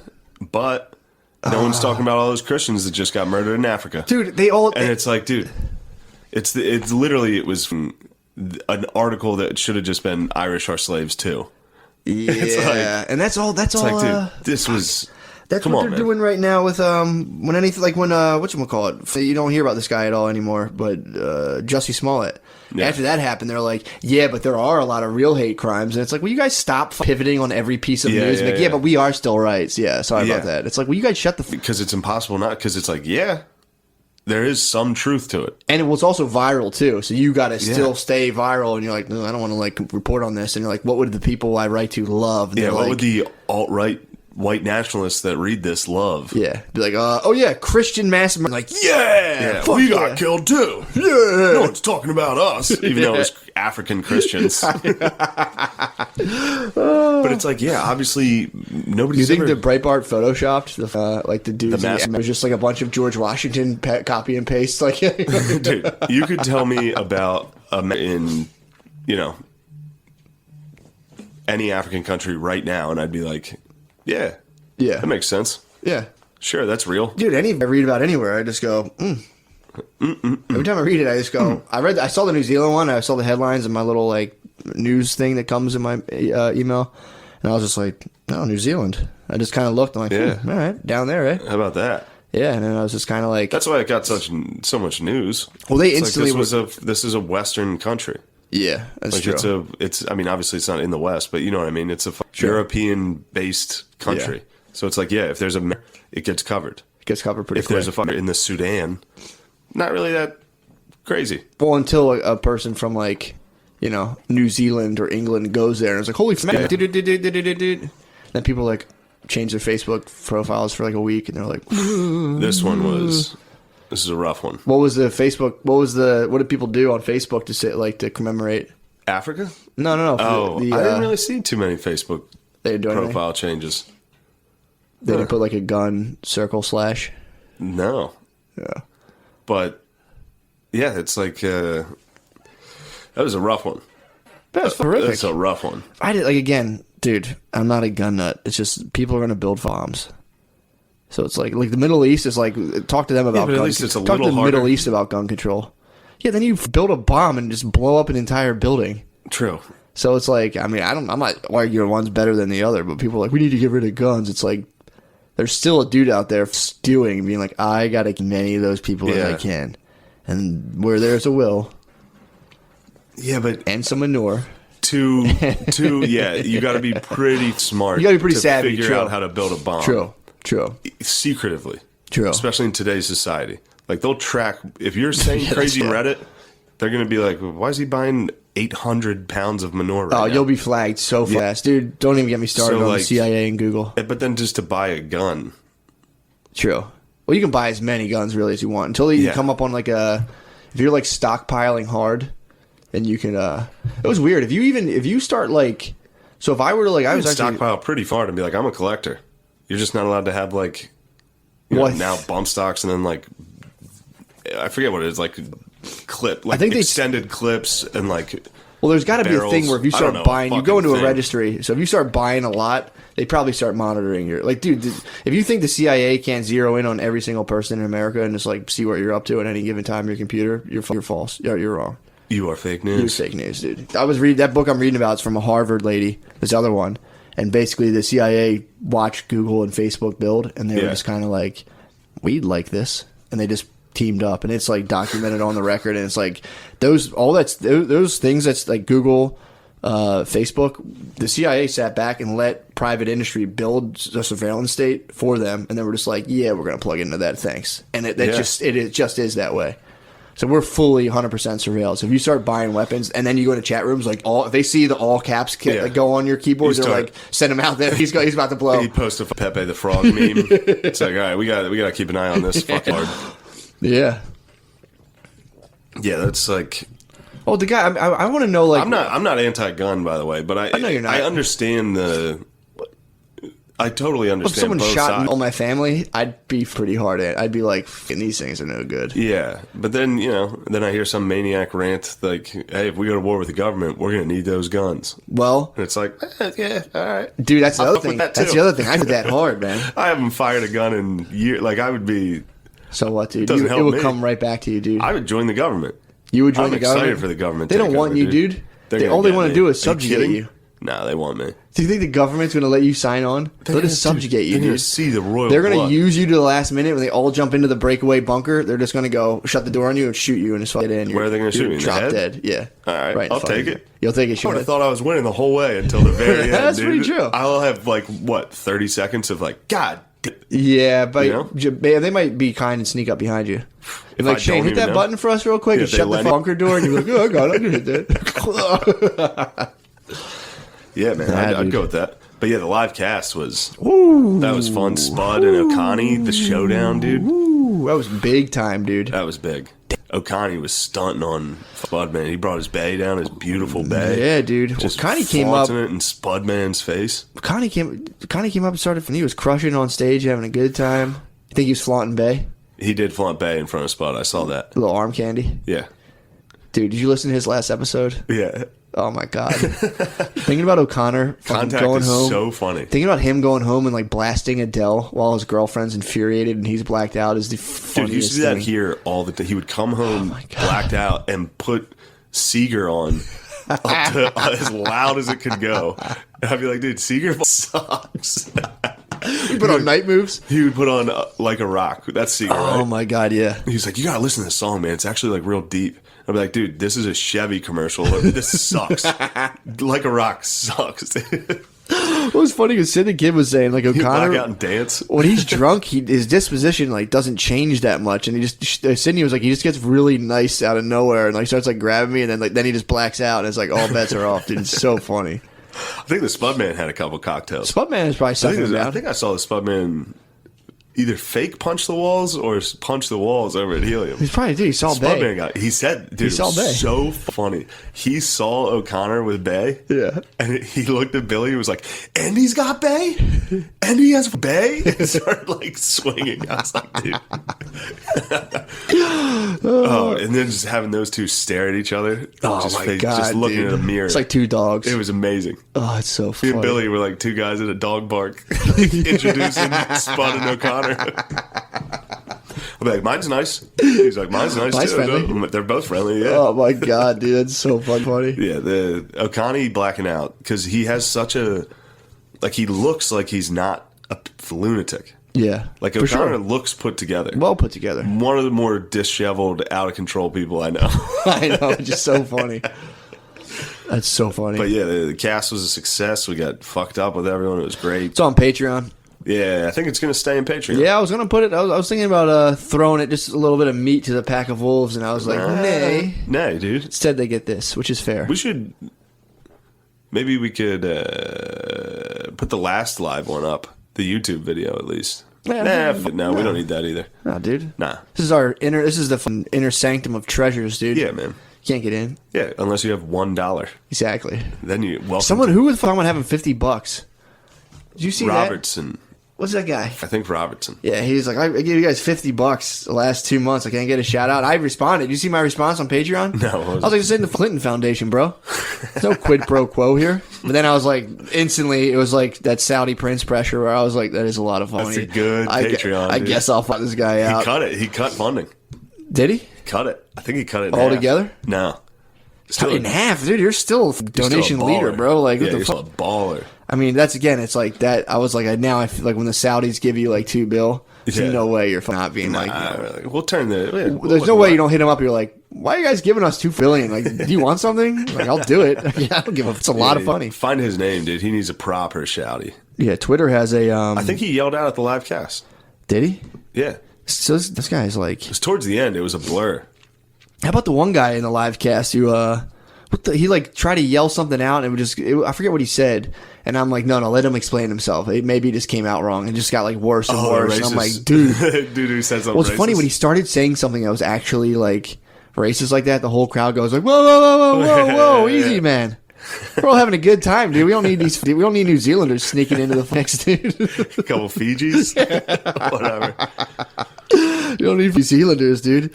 That's a new term for when alt-right dudes just go full barrel. Like, well, dude, I thought we were kidding, man. What the play the Concords? What if it was that, dude? It probably was. I think there's like 10 people in New Zealand. Well, so it's Travis Robertson. Travis Robertson, dude. Well, now that's a shout out to our Saudi prince, dude. Travis Robertson, continue to bless us, dude. Dude, that was so. Please. Yeah, my response was that's our lobby, dude. My response was like, I don't scope numbers like that, nor do we condone quid pro quo. This isn't the Clinton Foundation. Then I told him, I was like, dude, you're the man. He's a lobbyist. He controls us. Yeah, dude, we're basically in this guy's pocket now. Yep, so we're corporate puppets, dude. It's been fun while it lasted. It was fun. Yeah, I was reading our email, by the way. I haven't checked in forever. There's people like, yo, just to let you know, this $5 donation, or it was like $5 or $2, like, it is on thin ice, and I could take it at any moment. It's like, dude, go for yourself. Like, I don't care. Although he might have been kidding. Unless the rebellion is sparked. I mean, we're dude, left penniless. But I don't give back to where we started for the last 2 years. Exactly, dude. Exactly where we were. I dare you guys to burn it all down, dude. I don't give a think I do this for that? I'm watching Shane squirm right now. Dude. Like, trying to find something funny to get out of this.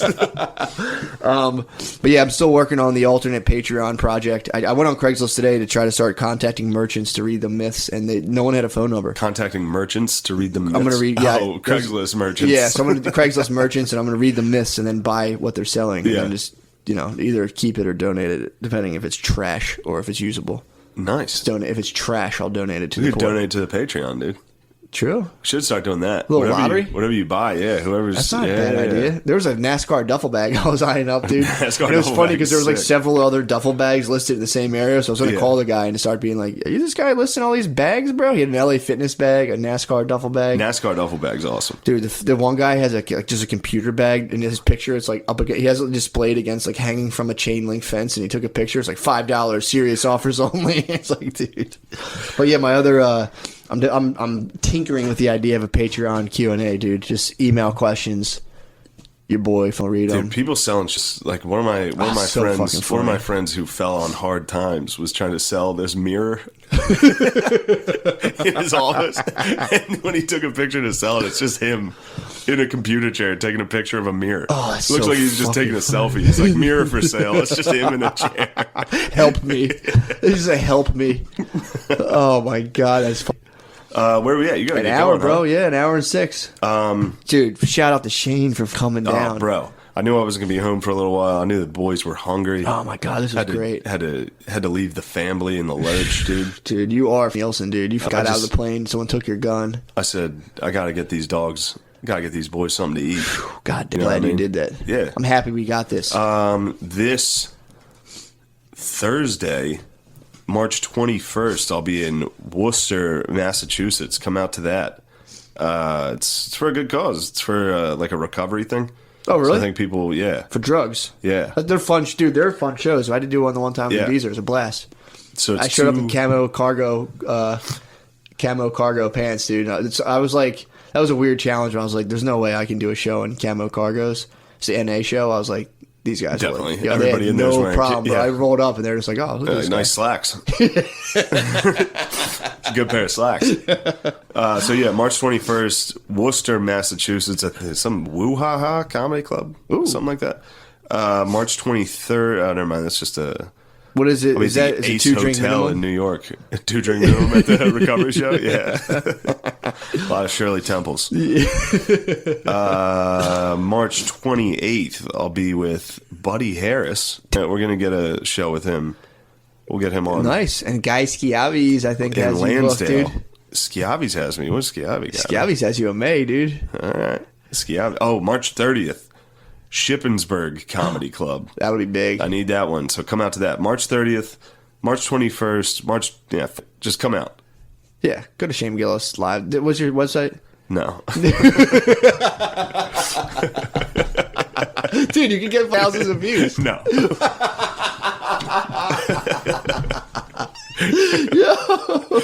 No.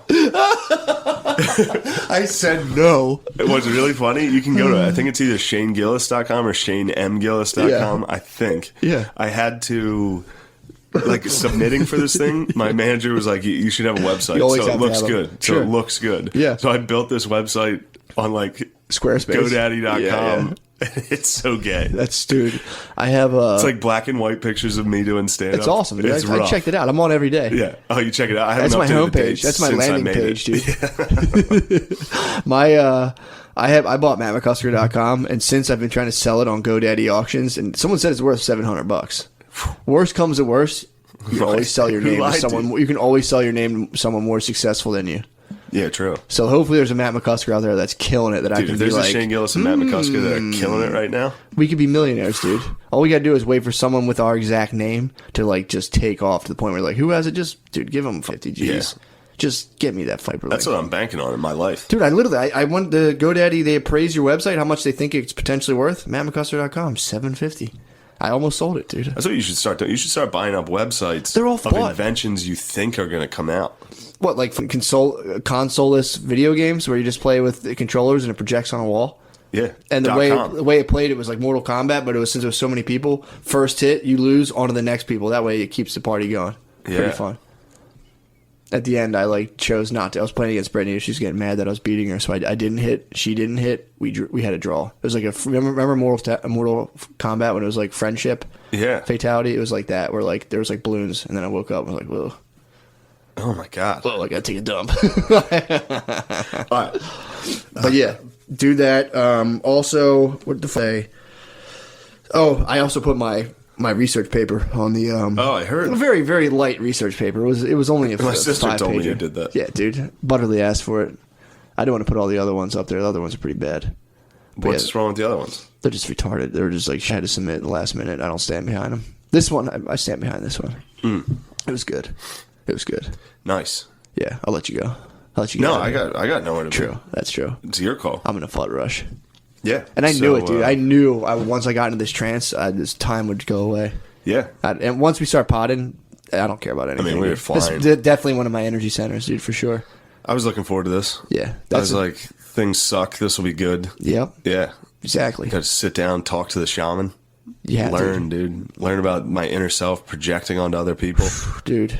Which is a problem. I'm a real deal. A lot of people just out of maybe insecurity. I don't know. That's what it is. Well, that's initially in relationships. What happens is you don't know this person, so you just fill in what you don't know with all of your positive fantasies, and then usually negative fantasies. Or your fears. You'll be like, I know what you're up to, and you're like, don't do this, and like, what the fuck are you talking about? You're like, I don't know. Yeah, but yeah, it's that, and also a lot of that stuff. And then when the fantasy, girls do it a lot too, where I guess guys too, but they'll like build a fantasy of you as a dude, and once you step out and once you break their fantasy projection, that's why girls are always trying to like fix and control, like, why don't you wear this, why don't you do this, because like they have this idea of this dude and they're just trying to mold you into it. Yeah, which is funny because when you're starting, you're like, oh, that's what you want me to be? Yeah, you're Dapper Dan, dude. This is who I am. Exactly. I'm real cool. Exactly. I would never do that. Exactly. And then dude. once you start dating, it's like, I mean, that's the what is that, the Aphrodite, Psyche, and who's the other guy, Eros myth, the guy he was the god Eros, or Cupid, however you look at it, and the young Psyche fell in love with him, and he was like, you can never truly look at me and we'll be fine. And she looks at him, he's like, you dumb, I told you not to look at me. And he floats back up to the heavens, dude. Thought we would have made it this far.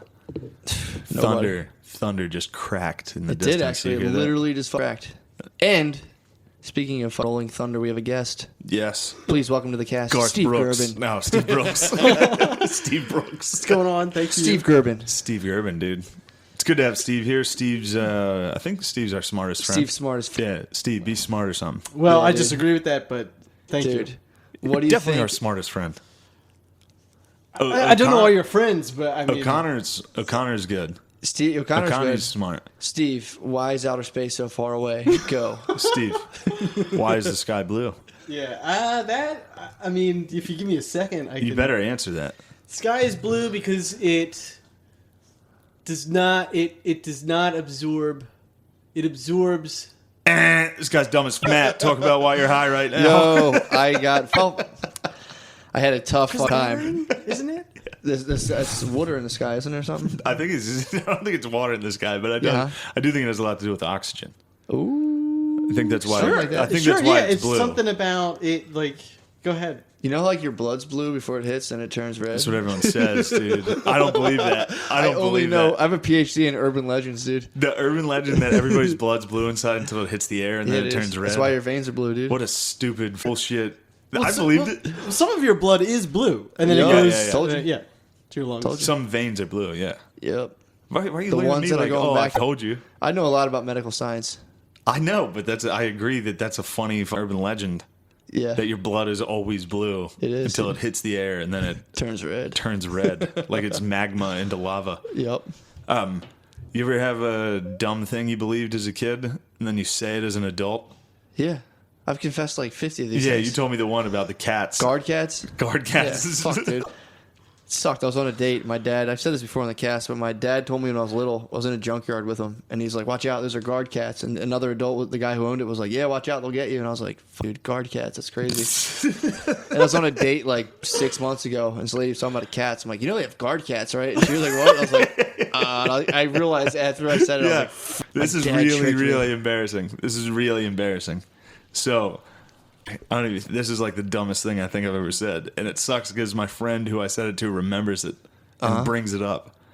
So, I know somebody that was very important at Merrill Lynch, and when 9/11 happened, I came up. Somebody must have followed. You remember all those 9/11 rumors, right?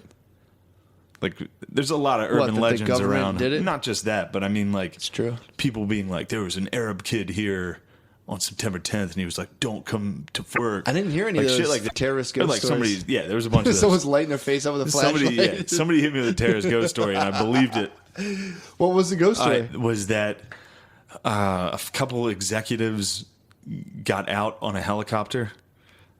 It's really dumb. I know. They probably did. No, exactly. It's somewhat believable. Was it disproved? In college, I said this. Not in like a classroom, but we were just sitting there and we were talking about it, and I was like, my uncle worked at Merrill Lynch, and he told me. I was like, a couple guys got out. A couple of the executives got out on helicopters. This kid was immediately like, "You're a idiot." He's like, "That's the dumbest shit I've ever heard in my life." I guess they had the whole thing on camera the whole time. Yeah, definitely, and also, yeah. No one launched the helipad? Well, definitely that. Yeah, nobody launched the helipad. There's I too heard much Hillary smoke was up there. seen getting off in a helicopter. I heard you could see Hitler's face in the smoke. Yeah, I heard that too. Yeah, that happened.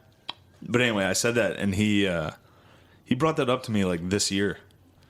He's like, That's remember? actually He was like, believable, remember when dude. you said that? That's believable. No, And a it's couple not. guys got to the chopper and got out of there. Yeah, but I think I said it like preemptively, conspiratorial? like they knew something was coming and they got Dude, they out. fucking did. Yeah. What about Tower 7, Shane? What? It just fell. Tower 7? Tower 7. What happened, dude? Tower What 7. happened? I was pass blocking in Mechanicsburg and the Tremors. The best is when you did karaoke that one time. Shane did karaoke and it was werewolves in London. And it was like, "Oh, werewolves! What happened to Tower 7?" We're at a bar down south, and everyone's We're like, in Alabama, and all these people were so mad. And I was like, no one's talking about Tower 7. Ah, woo. And these people were seriously like, get the fuck off the stage. they didn't like it at all. Anyway, Gerbies. Gerbies. Thank you guys for having me. I really appreciate Oh, yeah, dude. I have a scientific question for you, Gerbies. it. I'm not a scientist. No, answer the question, This Gerbies. is a scientific question. I'll do the science afterwards. Now, what would you rather... Actually, I think I asked this to Shane, too. If you had to say the transsexual, would you do female to male transsexual or male to female transsexual? Male to female. That what you would do? A female is who I'd have sex with. What do you mean? Well, whatever. Whichever looks, one is a woman when I have sex with them. Okay. For sure. Yeah. That's not the question. What's the question? The question I think you posed me was Buck Angel and Bailey J. Yeah. Who would it be? It's got to be Bailey J, I guess. What do you She's mean a you guess? really hot What would- dude. in your heart of hearts, what would you do? Oh, does the listener know who these people are? Google them right now. All right, Buck Angel's this jacked dude who's like tatted up With a Yep. and then there's this really hot looking lady that has a dong. Yeah. Yeah. Changes the equation for me. Hot lady with the dong. A hot lady with a dong. Okay. In this occasion, yes. Okay. So you like her? Yeah. Is that what you're saying? You like her this occasion? I'm saying Bailey J's pretty for transsexual, but Okay. I'm not going to go out of my way for her. But if I have to choose between her and Buck Angel, her every time. But Buck Angel is jacked and has a... I've heard a lot of people be like, oh, Buck Angel, I'd fuck her. The book counts, and it's like, actually, it's not the truth at all. It's really terrible. I did my research, dude. It's called a erotical illusion. That's how transgenders make... Because the transgender market is exclusively heterosexual men. I read... There's a book, A Billion Wicked Thoughts, dude. It's so fucking... I But knew the they book, got into yeah. that, dude. And it's like, basically, it's for heterosexual men. And Yeah. they're combining breasts, hips, and other men's... are a sexual cue for men. Because it, like, triggers sperm competition. So that's why, like, all... Like, dude, Say orgy something porn... scientific Dude, about orgy this. porn, almost overwhelmingly, there's more dudes to girls. There's like 9-man clams. There's not like 9 chicks, 1 dude. That fires dudes up. Other dudes come. If you cross a butt, you're firing tons of crazy shit in your brain. And the only thing that like, so the women's version of that, guess what it is? Vamp. That's a weird thing of like, it's a weird combination of like supernatural stuff. And they like, so if you catch your girl watching that, like Watching Vampire vampire Diaries, porn? that's their trade. Twilight's girls. Thought that was pretty interesting. Yeah, listen. I mean, I think I remember reading. There was like a book called Dawn that I think I Yeah. remember reading about. Yeah. The, Oh, Don, dude. Christopher Ryan.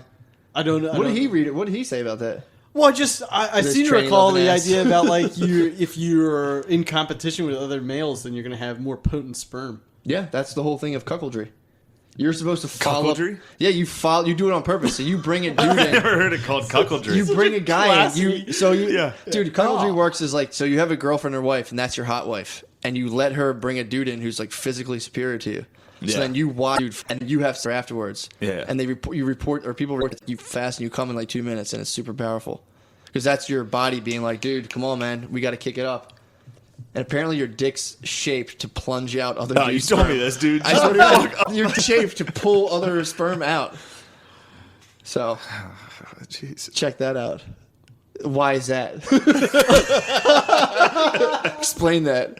Steve, we got a lot of questions. Dude, that was First on deck is why do our dicks plunge? Yeah, it's just gonna be me going. I don't know. I Steve, am an idiot. answer this. Yeah. Well, we have to do No. an experiment then. How? You gotta see what his plunge, dude. All right, I'll come in Steve's butt. Then you plunge it out. I'll plunge. I got that mushroom tip, dude. I'll plunge it out, dude. All right, hot cast. That is funny to think that like girls watching Twilight is their.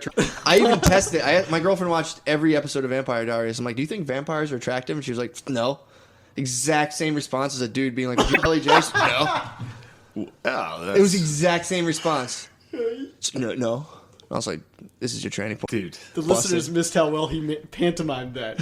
Yeah, for the sure. exact sort of like yes, but no. There's one thing. There's one thing I do, and I think we talked about getting some cameras down here Yep. to at least put up some clips.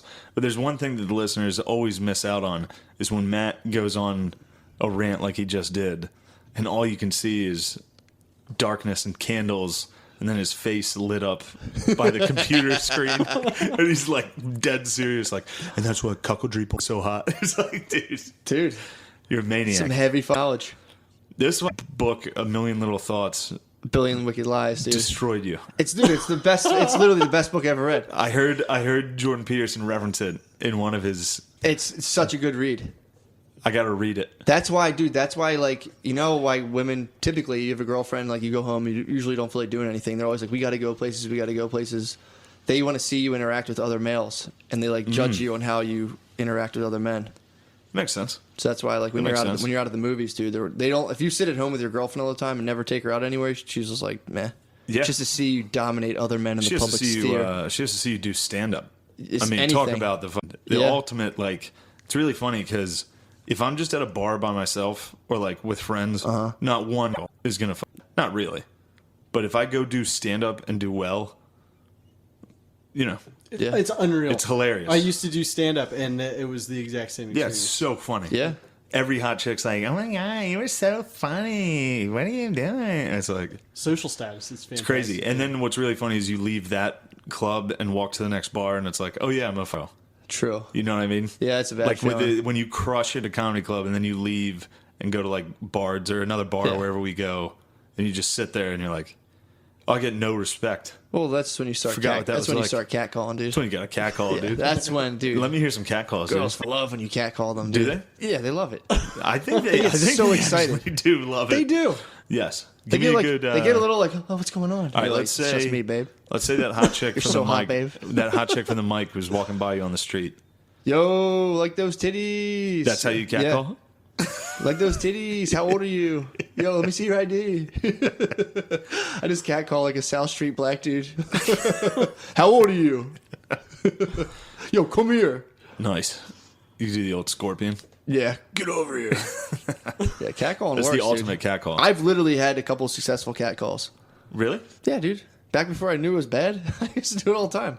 Dude, catcalling, and it's funny because I like anytime I do like I remember right when catcalling had reached its. Remember that girl made that YouTube video of her like walking Yeah, down the all street day like, long. Look at this. This guy's like, come here, you fucking Yeah. All these clearly planted actors were like, "Hey, baby," and walked with her for 5 blocks. Is like, Yeah, but Come you'd on, be bro. surprised. There's like, you get like some like weird freak dude who'll definitely do that. He'll definitely be like, Regardless- Mama, you're so pretty, Mama, come here. Yes, let me finish your "Oh, butt. please, I have a very nice villa. Please, a very beautiful plaza garden." Yeah, that's like, But when it reached its pinnacle, I remember because I was doing like a black show, and I was like, a white comic before me talked about catcalling, and the black audience was like, "What so- the fuck are you talking about?" Yeah. And then I followed him, and I was like, Hey, that's how like 90% of these people met. Every black relationship starts with a cat call, dude. That's how they all start. Yeah, you it's gotta like a come black off- lady walking down the street and a black dude just being like, "Hey, yo, ma." That's Yeah. it. Did you ever hear the Patrice O'Neill bit about how he knows how to hunt black women? No. I can't do it justice, but it's worth looking up. What does he say? It's just Thought about I how heard like this. you have to come at them very You have to criticize them? aggressive, right? Yeah, it's like, yeah. would you didn't put your wig on straight, and then Oh, you she, negged them. Right, Yeah, right, yeah, right, yeah. right. Fuck And then yeah. like she flips out, and then he's like, "Come on, you're just so beautiful. I didn't know how to say anything." She's like, "Well, you don't say that." And he's like, "All right, let me start over." Like, Oh my he's- god. Dude, Patrice tried to hook up with my sister once. Really? What? Yeah. She was at Helium. And he was like, "Damn, that's a white my sister Katie." Yeah. Which I always That's used to make such fun a of. sick fucking I was always, pickup I was, line. it was I always made fun of her like, if you're a white girl and black dudes are catcalling you, it's time to hit the fun dude. True. Dude, they kick it up heavy though, man. What? So you've seen Brittany's house. My girlfriend, like Yeah. behind her house, there's this big field with like four open lots, and she lets her dog poop back there. And there's this guy, I've never caught him. He'll catch her every now and again, this bald dude, and he'll catch her back there and be like, "Baby, I don't take no for an answer." And they're getting like a fuck field at nighttime. I don't take no for an answer. I'm so dominant, babe. I need you to calm me down. Dude, she has to be like, "Oh, fuck you." Black dudes to hit the cat calls, they can go hard. Yeah, they'll catcall you. They'll get you good. That was also what was really funny to me during the whole catcall fucking phenomenon. Yeah. It's like, dude, are we really gonna blame straight white guys for this one? Yeah. Can we for once not be the bad guys on this? I'll throw a honk every now and again. I'm like, What most straight white That's a good dudes catcalling is when you're hammered, you're with your Yeah. dogs, you're dressed like you're going to Charlottesville, Yup. you're wearing a tucked buttons in down, polo, gelled hair. a hot chick walks by like, "What's up?" That's the extent of white catcalling. She'll be like, "You come here, come Yeah, here, yeah. come here, It's like, "Hey, you're really pretty," and she's like, "Ew," and all your friends laugh, and you're like, "Whatever." Like, that's it. Well, I've talked about this before, dude. We like when I used to go out, it was you grabbed a girl and grinded on her. Oh yeah, at the bar. Yeah, that's what Not you on used the to do, street. man. Hey, man, parties someone on the outside, street. dude. If people are dancing in the streets, they're getting grabbed and grinded. Yeah, on. that's how you. That's how you do it, dude. You just went up and fuck. Initiate the grind. It's not. Sucks can't do that. I'm Kirby, gonna start a you- bar. I I'm know. starting a bar I'm where like you can do that. I'm surprised to hear that that's not. Now, I haven't like obviously gone to a club and like Don't do that, dude. they don't do that anymore. No, because that fuck was no. legit what you did. Yeah, Yeah. I know people who met that way, dude. So it doesn't. So what do you do? You just jump up and down and like you're like Kevin Harris rules, and you just kind of like Yeah, I don't now you know. got to dance together. you like until dance the in a girl- big group, Yeah, in a big like unisex group, and there's no like genital on genital until I guess eventually maybe it'll progress and then that a way. girl chooses you and is like, "Oh my god, what Yeah. do you do?" Yeah, it's not you're just flying like the butt, just Yeah, Yeah. Nellyville is on. yeah, dude. Jagged Edge is on, dude. Here comes the Like, grinding. I'm gonna die. You I don't think? know how I'm gonna meet somebody. Well, I mean, there's so much online stuff. Dude, now that you're on this cast, Exactly, dude. don't be surprised if you're Definitely, fucking. there's at least like 25 hot chicks that listen to There's this. probably like you're probably gonna get about 6 friend requests from Yep. dudes that listen to this. What up, Richards? Send Steve Gerben a friend request. You're gonna get some hot guys out of this. Well, I guess what I just meant out of that was just like there's if you I don't know quite how to say it, but it's like if you take away the guy's ability to like be dominant is just gonna. It sounds like the Yeah, worst word possible, aggressive. but right to like be a guy. Initiate. So The like for instance, relationship. right? Yeah. It's like everything is a gigantic Sadie Hawkins dance. It's like. Okay, I'm just Yeah. gonna like please choose me. It used to It's be just prom. pathetic. It used to be Yeah. prom, and it used to be like, "Hey, would you go to the dance with me?" And she'd be like, "Even though I don't want to, yes." Now it's Hawkins, where it's like all the dudes just stand there, like hopefully a chick asks me to the dance. Yeah. They reversed it, and men let it happen. Wait, girls ask you to the dance? Yeah, it's like what he just said. Sadie Well, Hawkins. just like with the Oh, that is- there's so many apps now where it's like you're not allowed to talk to. Fuck you. What? I don't know what that is. I don't know what it is. I didn't know what Oh, that was. Sadie know, Hawkins fucking- is like girls ask guys to the dance. Instead of guys, ask Okay, girls. I didn't know that was. Yeah, I didn't know Yeah. that was. Yeah, I didn't know that was the name of it. Anyway, That's I'm how not on my Bumble death is. note. Bumble's the girls initiate. Right. And dude, their fines are pitiful. It's always like, hey, what's your favorite movie? And you're like, get the fuck Yeah, out of here. course. They're not built to initiate. True. You got to be a fucking Puerto Rican construction worker. Yeah. You gotta see a girl walk by and be like, "Hey, mommy." Just a kiss for every pulse in your loins. Like, All right, let's take a quick break. I Yeah, gotta let's take take a a break. whiz. all right.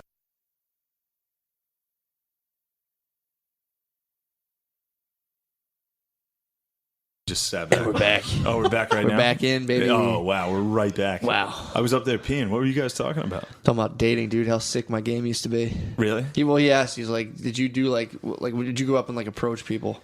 And I was like, "I tried, but I was pretty bad."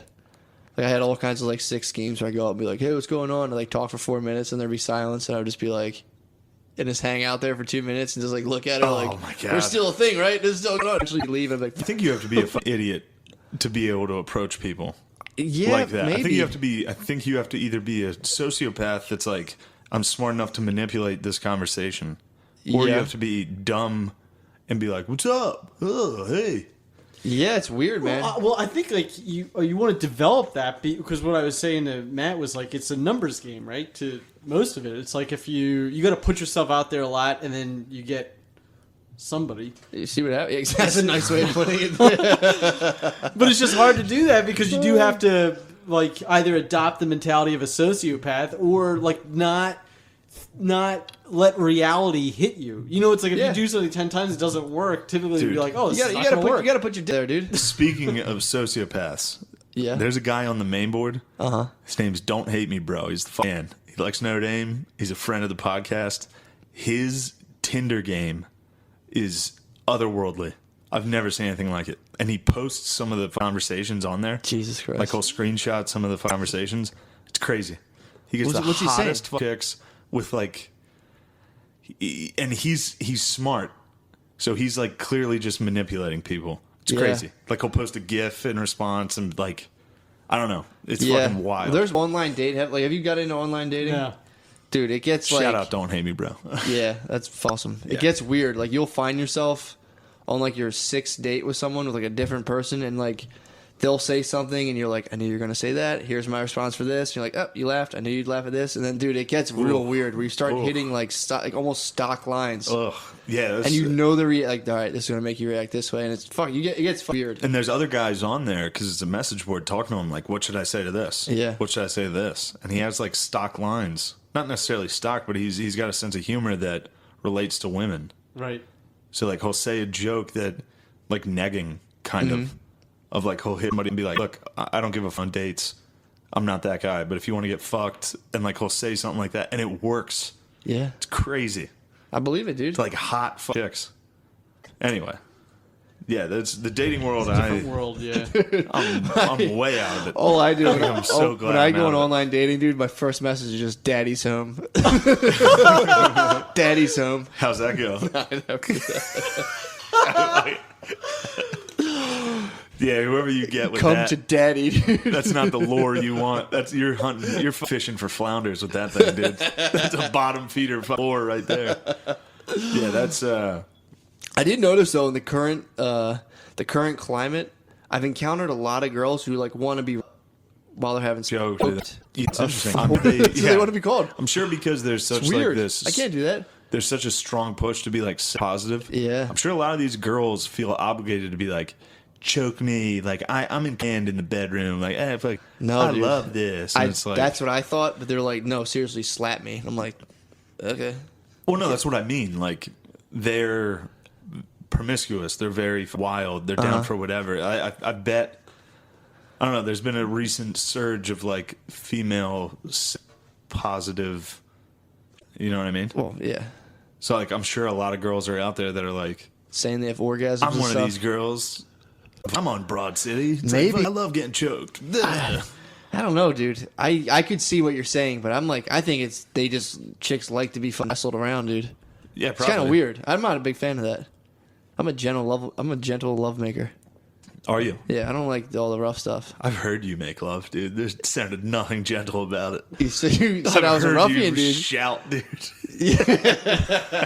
That's true. Heard in your Well, guttural that's love just passion, dude. You've heard me. Every time Matt leaves the bedroom, I sit there like Forrest Gump on the stoop. he's like, your mama sure does love your education.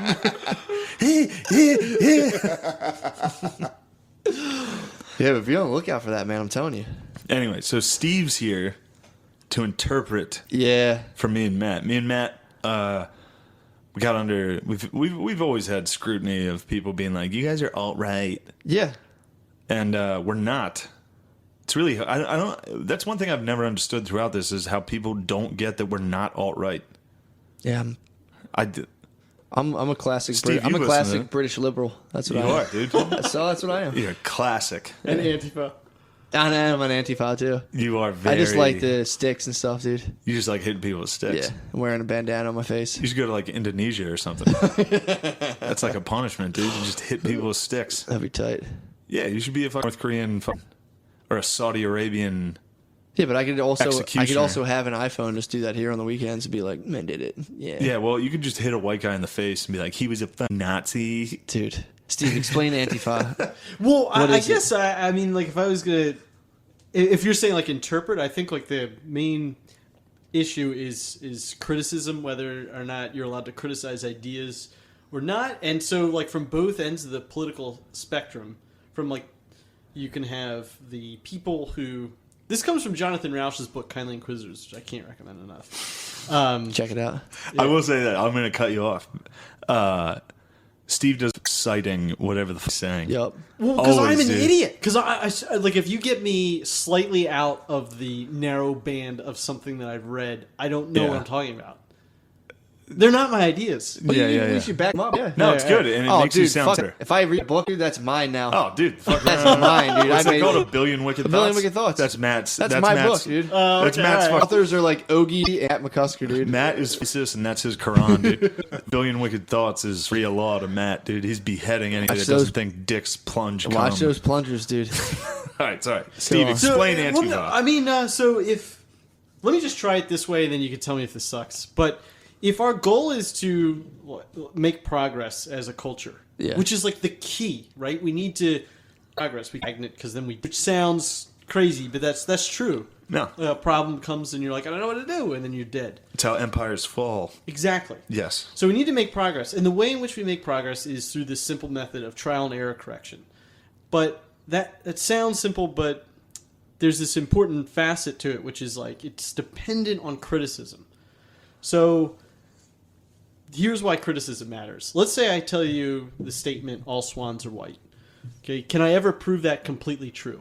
No, because I may not have seen every single swan that exists. I mean, what? Should I keep going? No, Yeah, please. This is perfect. I just thought of a funny swan story. Do it, please, God. Please, All right, God. there were two swans at Millersville in this pond in the middle of, like, by the dorms. They had a pond, and there were two swans, and they were like Millersville's. I forget what their names were. It was like black and yellow, not black and yellow, but like something.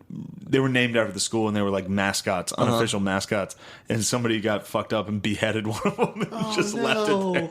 They painted two swans? No, the swans were like named like Oh, black Marauder and Yeah. and Someone cut the phone. like, I would assume if a Muslim broke in there, one of those they committed a sin. Anyway, go ahead. Sorry. I thought it was really funny to kill for a school. That's pretty funny. Well, I think it's sad. But, okay, so if I say all swans are white, can I ever prove that certainly true? No, because, I may not have seen every single swan. I certainly don't know that every swan born in the future will be white. But if I tell you all swans are white, and then we observe just one black swan, then we know for a fact that not all swans are white. But So the black swan's faster. of course, Shane. quick twitch. or Matt whatever. is racist. So the key there, though, is that we can definitely prove things false. We can't necessarily prove things true. So that's how we separate good ideas from bad ideas. We start out with a problem, we come up with all these different ideas to solve it, and then we systematically go through and try to prove our ideas false. And we do that through criticism. It can either be like argument, or it can be peer review, or whatever. But when we get to an idea that try as we cannot prove it wrong, that's new knowledge. So when we look at like social justice warriors, a lot of what they're trying to do is prevent who can criticize ideas. Yeah. And that's a Yep. problem. And so it's like fascists do that, of like, Jews can't criticize an idea. And then social justice warriors do it because they'd say, well, you're going to hurt somebody's feelings. Yeah.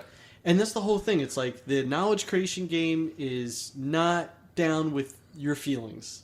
It's just not it. So, And one thing that, because what was it, Mao in China? That was his communist dictatorship in Yeah. China. One of the things that they got in a lot of trouble for was he was having starvation all over China, and nobody would report it to him because they knew criticism resulted in death. So, like, none of his top aides who knew about all these horrific, literally millions of people dying, just wouldn't report it to him. Because he'd be like, what the f? Because in those types of governments, you can't criticize you're anything. You fucking can't up, be yeah. like, dude, your fucking policy with agriculture is killing millions of people, Yeah. or you're out. So do you think they'll ever get the type? That's like, I can see that being a stretch. Being like, well, dude, will Antifa really rise up and become like a dictatorship? It's like, No, of course not. probably not. But dude, like, imagine them just being annoying forever. That would suck. They're not. They're gonna. They are changing little things. They'll fade away. This whole thing will fade away. Yeah, but like in your grade school now, it's like you get like a piece of paper and it's like Yeah, the what are gender you? rhinoceros and like Yeah, that's weird to be in like that is very weird. second grade. That And then is like very I have weird. to tell a second grader like, yeah, I kind of think a lot of that stuff's kind of bullshit. Yeah. Then they go in, they're like, my dad said this is bullshit. And Yep. it's like that's like now using your your kid kids- is making you be like, yeah, that's how it is. And now your kid's sent to the principal office with you, Yeah, and they're like, "Why'd you tell your kid this was bullshit? What are you, transphobic?" yeah, it's pretty weird. to use the it's kids an against you. institutionalized version of changing the way people think and act, and they are doing a good job of that. But I don't think they're a serious threat. That's threatening. That's Weird, That's man. a weird way, and that's why I think there's a lot of, and I think we're going to see it a lot now of like kids being like, "I'm gay" or "I'm trans," Yeah, like young kids. yeah, Because think how impressionable they are, and if your parent's a fucking lunatic that's like, look how brave all these people are, they're so powerful. Of course, a little kid's gonna be like, I'm brave and powerful. I'm actually a girl. fuck. You know what I mean? There's a lot of that coming up too. Yeah, there are a lot more. That's another thing too. It's like, do you think that it was frowned upon to be transsexual, and now a lot of people are becoming trans? There's like way more transsexual people now in the last 3 years. Yeah. Like I'll just when I shop at Whole Foods, it's like dudes in dresses everywhere. I think it's somewhere in the middle, like most things. Like I think obviously all these new rights, gay rights, and all these new movements like allowed people to be more comfortable and come out. But I also think there's a ton of people that are like, well, I have nothing going on in my life. This is something that would gain me a lot of attention. I'm trans. I think there's a lot of that. Dude, that's wild. I mean, that's what I think. Yeah, What I the mean, I'm fuck done. I know, but I see a lot of half-ass people transing. I heard, and this is crazy. I think I heard it on Joe Rogan's podcast, which is basically doctrine. That's dogma. Yeah. And I think in Canada, like if your kid, this is a stretch. This is basically like that story I told. But Yeah. I think if your kid is like, let's say you have a little boy and he's like, I'm a girl. If you don't start giving him like hormone treatments, I think the state can administer that. Whoa. I think that's where they're trying to get that pushed. jeez. And that's a Terrifying, dangerous place where the state is a parent. You know, that's a wild way to go. And I think that's... So you think it's so that you think they'll get like power like that? A gay black dude would be like, you can never understand what it's like to be me, and then he'll be like, well, here's how your life is, and it's like, well, how the fuck? How did you can never? It's Yeah. like that's the move, but it's also at the same time, it's pretty possible to ignore all of that kind of stuff and just go about your day. Yeah, and it then hear is. him pop up, and you're like, huh, that's a weird Which person. is, it's funny, anytime I go home, yeah, that's what everyone's doing. yeah, That's what the rest of the country is doing, is just being like my dad would turn on the news and see like something like Charlottesville and seeing Nazis and Antifa and just be like, these people are fucking idiots. And he Yeah. would turn it off and Nice he would go channel. golf. And then he would come home and work and pay his taxes. yeah. It's weird to Yeah. think that they're gonna have kids. Like the Antifas Antifa? will meet at Antifas, have kids, and be like, everything's fucked up. You're fucked up. Yes. Yeah, though. It's as unfucked up as it's ever been in the history of the planet. Yeah. It's as Yeah, good as it's exactly. ever been. You just say, Yes. Go like- ahead, give it to me. White, Yeah, white fucking- bitch. Yeah. of course it's easy for you. But We could also look at data. yeah. yeah. No. What was I saw something Remember that World War II video I showed you about like the data? It showed you the number of casualties in each country and all that stuff. It's crazy. It's a really cool thing you should check out. But at the end of it, he talks about the period of peace that we're in, and it shows the countries with like the top 40 GDPs in the world, and none of them are at war with each other. And it's the first time that's ever happened in as long as humanity's been recorded, really. Yeah. Is that there's not a major conflict in the entire world. True. And it's been that way since, I don't know, World War II. Yeah. That was it. Can I also jump in on like that one point that you were making about how like if somebody says, well, you're not, a gay black man, therefore you can't have any idea with it. That just fundamentally misunderstands how, again, knowledge is created and how we make progress. Like, the whole reason we open ideas up for criticism is because we assume that everybody is coming with a bias. You've got your bias, I've got mine. We test our ideas in the marketplace of conversation, and we see what happens. But if you go the other way and say, well, you can't think of the right answer because you're not this, then that's just saying you think with your blood. That is like the start to how you want to start persecuting Jews. Like that is just step one. You think with your blood.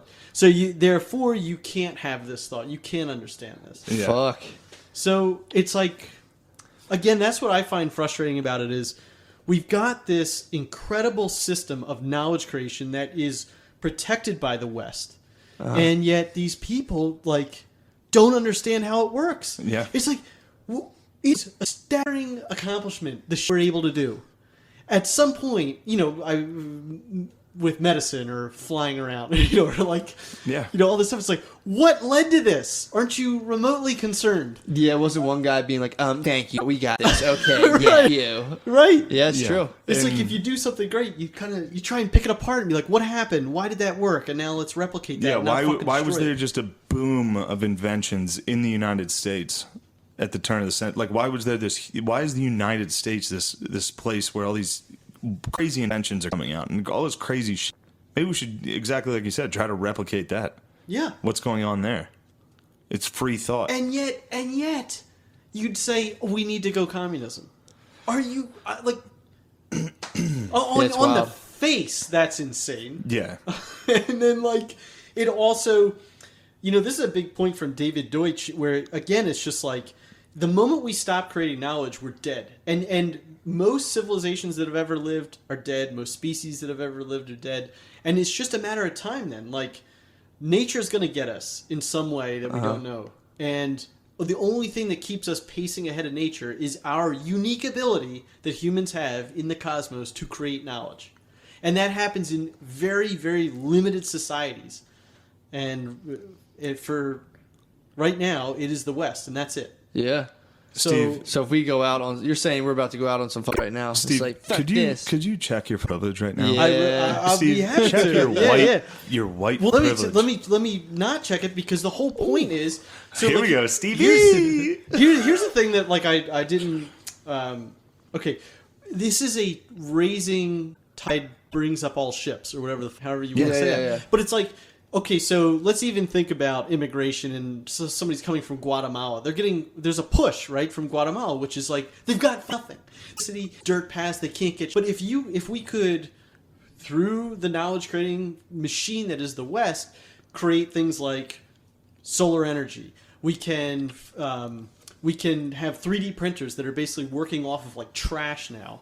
You can get them their own goods so that there's no longer a push. They can have zero marginal cost. Like a drone flies them out, a 3D printer. Yeah. This is all stuff. It's like India.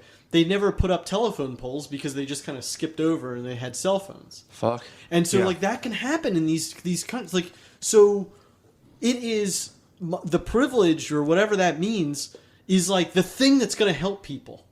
Yeah. In the world, Yeah, where did we discuss this? We were at Bard's. We were at the bar talking about this. Yeah. About how, like... Sorry, I don't mean to be on a... No, No, this is dude. exactly what we Fuck wanted. yeah. This is the first factual episode we've had. True. Smart as fuck. Episode 42. We're smart now, you gay faggots. You dumb faggots. We're smart. All right. We were talking about how, like, every problem creates another problem, but we're still building towards something. Like in India, what they do, like, there was a starvation epidemic and the NGOs and all that food, Yep. they were able to feed everyone. And now there's an overpopulation problem. But there's always, like, you need to always keep working to solve the next problem. You know what I mean? Absolutely. Can I almost like re-say that? Yeah, With the say it story? better. Say it better. No, because I think it's Say it I think it's a good. really important one because this is another thing that you'd get. So people that are like anti-GMO, right? Yeah. Okay, well let's understand what this all came about. What's a GMO? Genetically modified organism. Okay. Crops. You know. Yeah. So what you were alluding to first is this aphorism by David Deutsch that problems are inevitable, but problems are solvable. And then Aphorism. like a saying, I guess. Here we go. Yep. Okay. We're rolling. Write it down. Suck our dicks, listeners. Everybody who called us suck our prisms. Anything to bring at us will talk good. So Get him, Stevie. so you've got this problem in like the late 60s and the 70s, which is like India's headed for a mass starvation, and there was a guy named Paul Ehrlich that wrote about it in his book called The Population. He's like, there's going to be everybody there's going to die. All this like naysaying. And while he was doing that, Norman Borlaug, this scientist, was solving the problem. He created this genetically modified wheat crop. It grew a higher yield in a smaller area, required less water.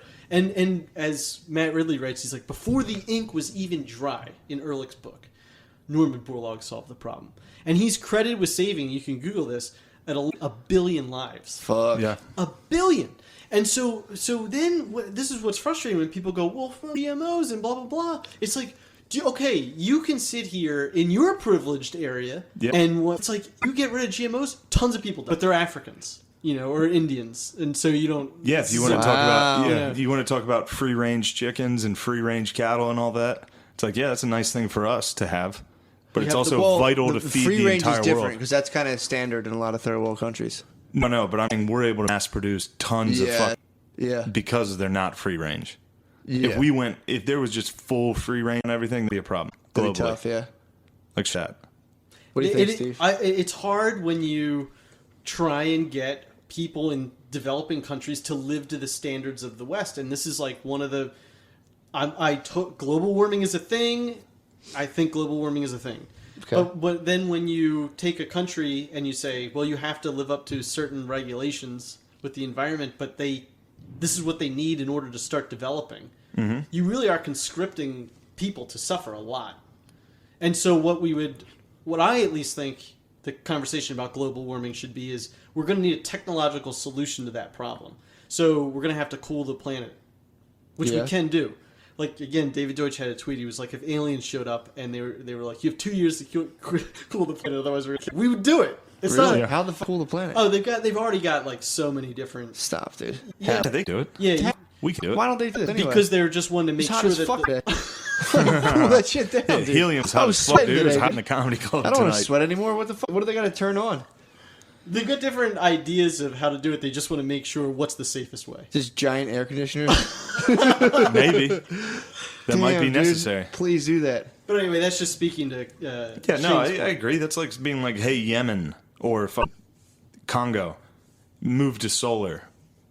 It's like they Well, can't. should. They Yeah. can't do it. Yeah. No, they just can't. But if someone hooked them up with the tech and was like, here, Well, I don't even think we're hooking ourselves up with the tech. we got the tech, dude. When we Maybe do, France will. When we get the green light, dude, we're ready. We got some good fun solar. There's no way they haven't figured out all that shit already. Yeah, it's Yeah, kinda- there is, but there's a lot of people in the way of it. I know. You know, Big money, dude. All that. There's a lot of oil money. There's a lot of that's Oh. really in the way of. I'm sure in the way of that type of production. I love that big money.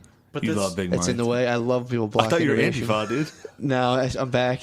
You're back I'm now. a You're dirty a fucking capitalist right now. Fuck yeah. Yeah, dude. It's good to have you back. Yeah. Capitalism's best. Solar's not real. Solar's fake, dude. You just Oil. saw that eclipse. Coal and oil, dude. All I care about is coal. Yeah. Bring me up to Shamokin, Pennsylvania, dude. Bring me up to the coal hole in Jim Thorpe, PA. We need some miners. Well, that is funny. We were talking about how people, if you can't talk about stuff, the next step is just fighting.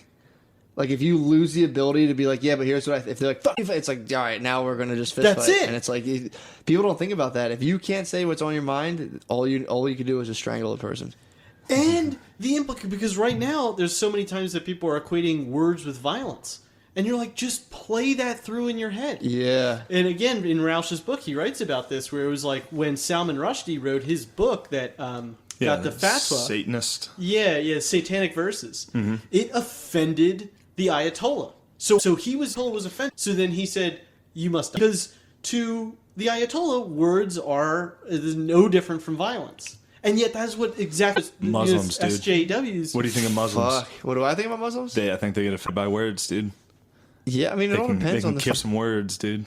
hardcore ones, yeah. Well, yeah, obviously I'm not talking about Ahmed Weinberg. I'm not talking about Mecki. I'm not talking about Mecki trying to beat people over the satanic verses. Yeah, they definitely get the most butthurt about words, no doubt. And we actually, talking to Islam, we had that conversation today. Because I was talking about how, like in Charlottesville, like the Nazis, apparently all 300 of them. Yeah. It's like, dude, that's not a population we should be worried about. No, what is 300 dumb white guys? Like, it's such a small population. And then Steve was like, "What do you think that equates at all to Islam?" And he was just trying to play satanic verse advocate. Sure, saying like, does the same argument then apply to? Yeah, and my argument was absolutely not, because white American Nazis aren't running any entire regions of the world. And then I was like, also a liberal could be like, actually, Donald Trump's a Nazi, so they pretty much run America. The Klan and Nazis run America. And it's like, why is that where we're at? And I don't know, this idea is just a thought, but like, isn't it taking a photo of a Nazi like way worse than anything else you can do? I'm a toy guy in a T-shirt that has a quote from Adolf in the back of it. That should be seen by 4 people in Southwest Virginia. His friends, his family, and the guy that works at the gas station. Yeah, that shouldn't That's make the it only out of like people the that should parking see lot. that. True. But there's a lot of profit to be made when it comes to racism. Oh, hell yeah, And dude. that's what's really been bothering me about this whole thing, because I think, and I said this to you earlier, I was like, yeah, there's, like in Boston, it's like, all right, there's 40 Nazis and 900 photographers. You know what I mean? It's that's like pretty wild. we've given these idiots the biggest platform we've given anybody in our entire country right now. Is like, think of the Nazi from that Vice episode, that white nationalist. Yeah. Everybody knows him now. So that guy who's he eating should his... be unknown. Yeah, it's true. He's a idiot. What do you think about the protesters getting paid to be there? I don't know about Do you that. believe in that at all? What about that? I've heard before that. There was a thing on. Apparently, the Clinton administration got caught a couple times. Yeah, I saw that. The one reporter was like, "Yeah, they've told us to like they'll put people there to like get it to make sure it escalates." In Chicago, particularly, Yeah. where that Trump rally in Chicago got Yeah, they got- canceled yeah. because there was violence incited, and apparently a lot of the Democrats in Chicago were responsible for that. But the whole thing is like, number one, the Democrats are clearly profiting off this. Clearly. Yeah. Like, this is clearly like we're the right party. We're the correct party right now. Look at what the Republicans brought you. They gave you Nazis. Yeah. I mean, it's a good move by them to be like, and I mean, this is going to make me sound a little Alex Jonesy, but the liberal media just perpetuating this every single day because racism sells in America, of like every single day being like, look at these Nazis here. Look at that. What is this? Blah blah blah. It's like, well, it's like, dude, they're idiots. it's slowly gaining. They're slowly getting more powerful, and it's like, dude, They're not. I doubt it. They're not How many getting people showed up powerful. to the rally in Boston? How many Nazis? Less than 100. And they all hung out in like a gazebo in the Boston Commons. And they were surrounded by 20,000 counter protesters. Dude. You know how dumb you have to be one of 20,000 counter protesters to be like, Nazis are coming, not in my city. Yeah. Why is Nazis that- aren't coming. But why is that dumb? Like to come out and say, kind of, we don't want you here. I mean, you're allowed to, Yeah. but you're only making their voice stronger if that's what you're doing. Right. If you're You coming could out totally ignore them. and being like, these are Nazis, it's like, no, these are 40 dumb white guys, fat idiots, standing by themselves holding up "Don't tread on me" flags. And it's Yeah. like, just let them go. Well, They are it must be worthless. fun, like when you're with your boys in a Nazi, or they're hanging out. Like you go out into the people and you're like, dude, I don't know if I really Well, want I to bet be a it Nazi. impacts them. I guarantee it. Think they get if off you on it? out and you see a crowd of people being like, and it's Yeah. like, we're just here for free speech. I guess it does make you kind of significant. It makes them. I mean, it's like walking onto a stage in front of 20,000 people. They're literally standing on a stage So you're in front of saying 20,000 Nazis are the protesters. modern day rock stars, is what you're They trying are to say. the modern. They're the Beatles. So dude. Nazis are the new chefs right now. The chefs. Chefs are like the current rock stars. Now it's Nazis. Yes, Sick. All right. Nazis a platform that they should never. Yeah. And our whole country's in this hysteria of. If you're a Nazi now, ridiculous. are you like just basically picking up where he left off? You're like, we gotta get. Are they like German? Are they like all about Germany still, or is it just No. like, They're all about. Is that what a neo-Nazi is? Like I'm an American Nazi. Yeah, I think it's about like I think the 14 words or whatever that they all live by or whatever is like we need to create. This isn't going to be 14 words, but the gist of it's like we need to create a better life for white families and white children. That's what Nazi is right That now. they're doing. It's not like they're not trying to pick up where. They're not trying to kiss. Yeah. Okay. I mean, I'm sure That's they the would. new- I don't. Yeah, because I hear people I getting don't called a know. Nazi. I don't know if they are. Yeah. Well, right now, if you're a Republican, I thought they were just like Captain America, frozen in time. They're like, oh fuck, we're still on. It's also kind of a bizarre thing because they did lose the war, right? So it's like it's almost like playing imaginary guns. It's like it's like no, no, you did. I'm back. I don't know. I just think the whole thing. And here's something that's been bothering me. Let me know what you guys think about this. Is both sides in our country, like right or left, has zero accountability. Neither side will accept any level of accountability Fuck no, ever dude. on anything. Yeah. Something bad can happen to Trump, and I mean, these two are interchangeable. It's when Obama got burned him in effigy and all this, and that was in response to Kathy Griffin holding up Trump's head, and then, like, and you can just reverse that. Like, Yeah. if a liberal was like, "This is cool," and it's Trump's head, somebody can be like, I don't know. There's Yeah, just we were down in Maryland. There was a toilet that like you'd pee into the urinal, and it was just Obama's mouth, and you're just peeing on Obama's face.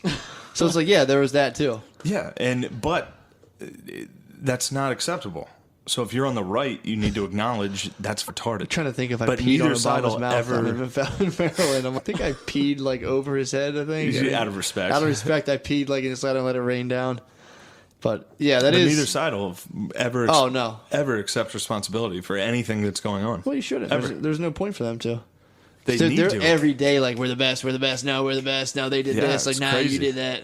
It's crazy. I think you kind of got to be dumb. No offense if you guys are like either staunch Republicans or Democrat, No. but I think you kind of got to be dumb to be like, oh, I'm a through and through, and it's just like, yeah, for sure. all right. It's Unless great- unless it's purely financial. If you're like, look, whatever makes me the most money, I don't give it. That's what I, Yeah, yeah, but at that point you could still have Beliefs. different, yeah, right, social preferences that Yeah, don't. like for example, like right now the media just destroys Trump. Like every single thing he does, and then Trump would come out, or somebody would come out and be like, "This is the most scrutinized president of all time," and then the left can be like, "Did you see what you said about Obama when he was elected?" Yeah, yeah. And it's like, all right, maybe that was wrong.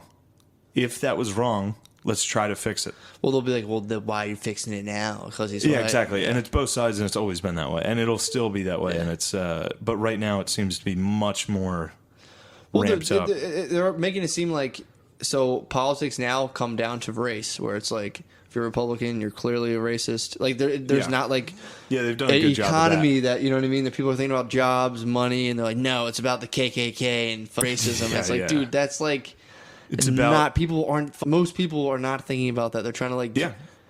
put their kids through school, It's about get all- money, and then just go to bed and have It's a about house. all, at a high estimate, all 8,000 members of the KKK. At a high estimate, 8,000. To put that in perspective, more people will be at the Cumberland Valley High School football game this weekend. How crazy is that? Yeah. That's what we're worried about. It's like these people have no power. They are idiots. Yeah. The more we are all afraid of them, the more we're giving them a chance. Who was the guy who got like real high up? David Duke. David Duke used to be the head of the Klan. What was his? Didn't he like the mayor or something? I don't know. What did David Duke do? I just know him He as probably well. had money and He was ran able to, for politics, I think. Yeah. He was probably able to make a run. Yeah. A lot And of even so- racists have made runs. As soon as those guys hit the light, it's like, fuck David, you're in the KKK, bro. You can't have a job Yeah. like that. Like, get the fuck out of here. Yeah. Like, that guy's not, like, running stuff. But then, is Bannon friends with Duke? Trump has a weird tie to Duke that people are like, bro, denounce him. He was like, no. No, Trump I'm not had a going weird to. tie to him because at first David Duke came out and endorsed him. Yeah. And this was during the campaign, and someone was like, what do you think about David Duke? And Trump kind of was just like, I don't know about David Duke. I don't know anything about him. And that was it. Oh, okay. And people were like, he's a Klansman. There's a ton of fake news back and forth. And yeah, I think... Dude, imagine if he secretly was in the Ku Klux Klan. If it there's really, no way that's his goal. I'm saying to run that through your head to be like at night he gets home, sits down, like slips a hood on, he's like, another day is done. Yes. I got them. Yes. That's wild. That's probably what a lot of people think. Yeah, I mean, on some level. it was no, it's not on some level. It's He has on the like cover of the New He has Yorker. like a tiny burning cross he keeps secret, and it's like It's on the cover of on the New Yorker. It was an image of Donald Trump in a sailboat, and the sail was made out of the hood of a Klan. That's what it was supposed to and be? And he was blowing it. Wow. Yeah, I mean, there's a huge push to make the current president a Klansman.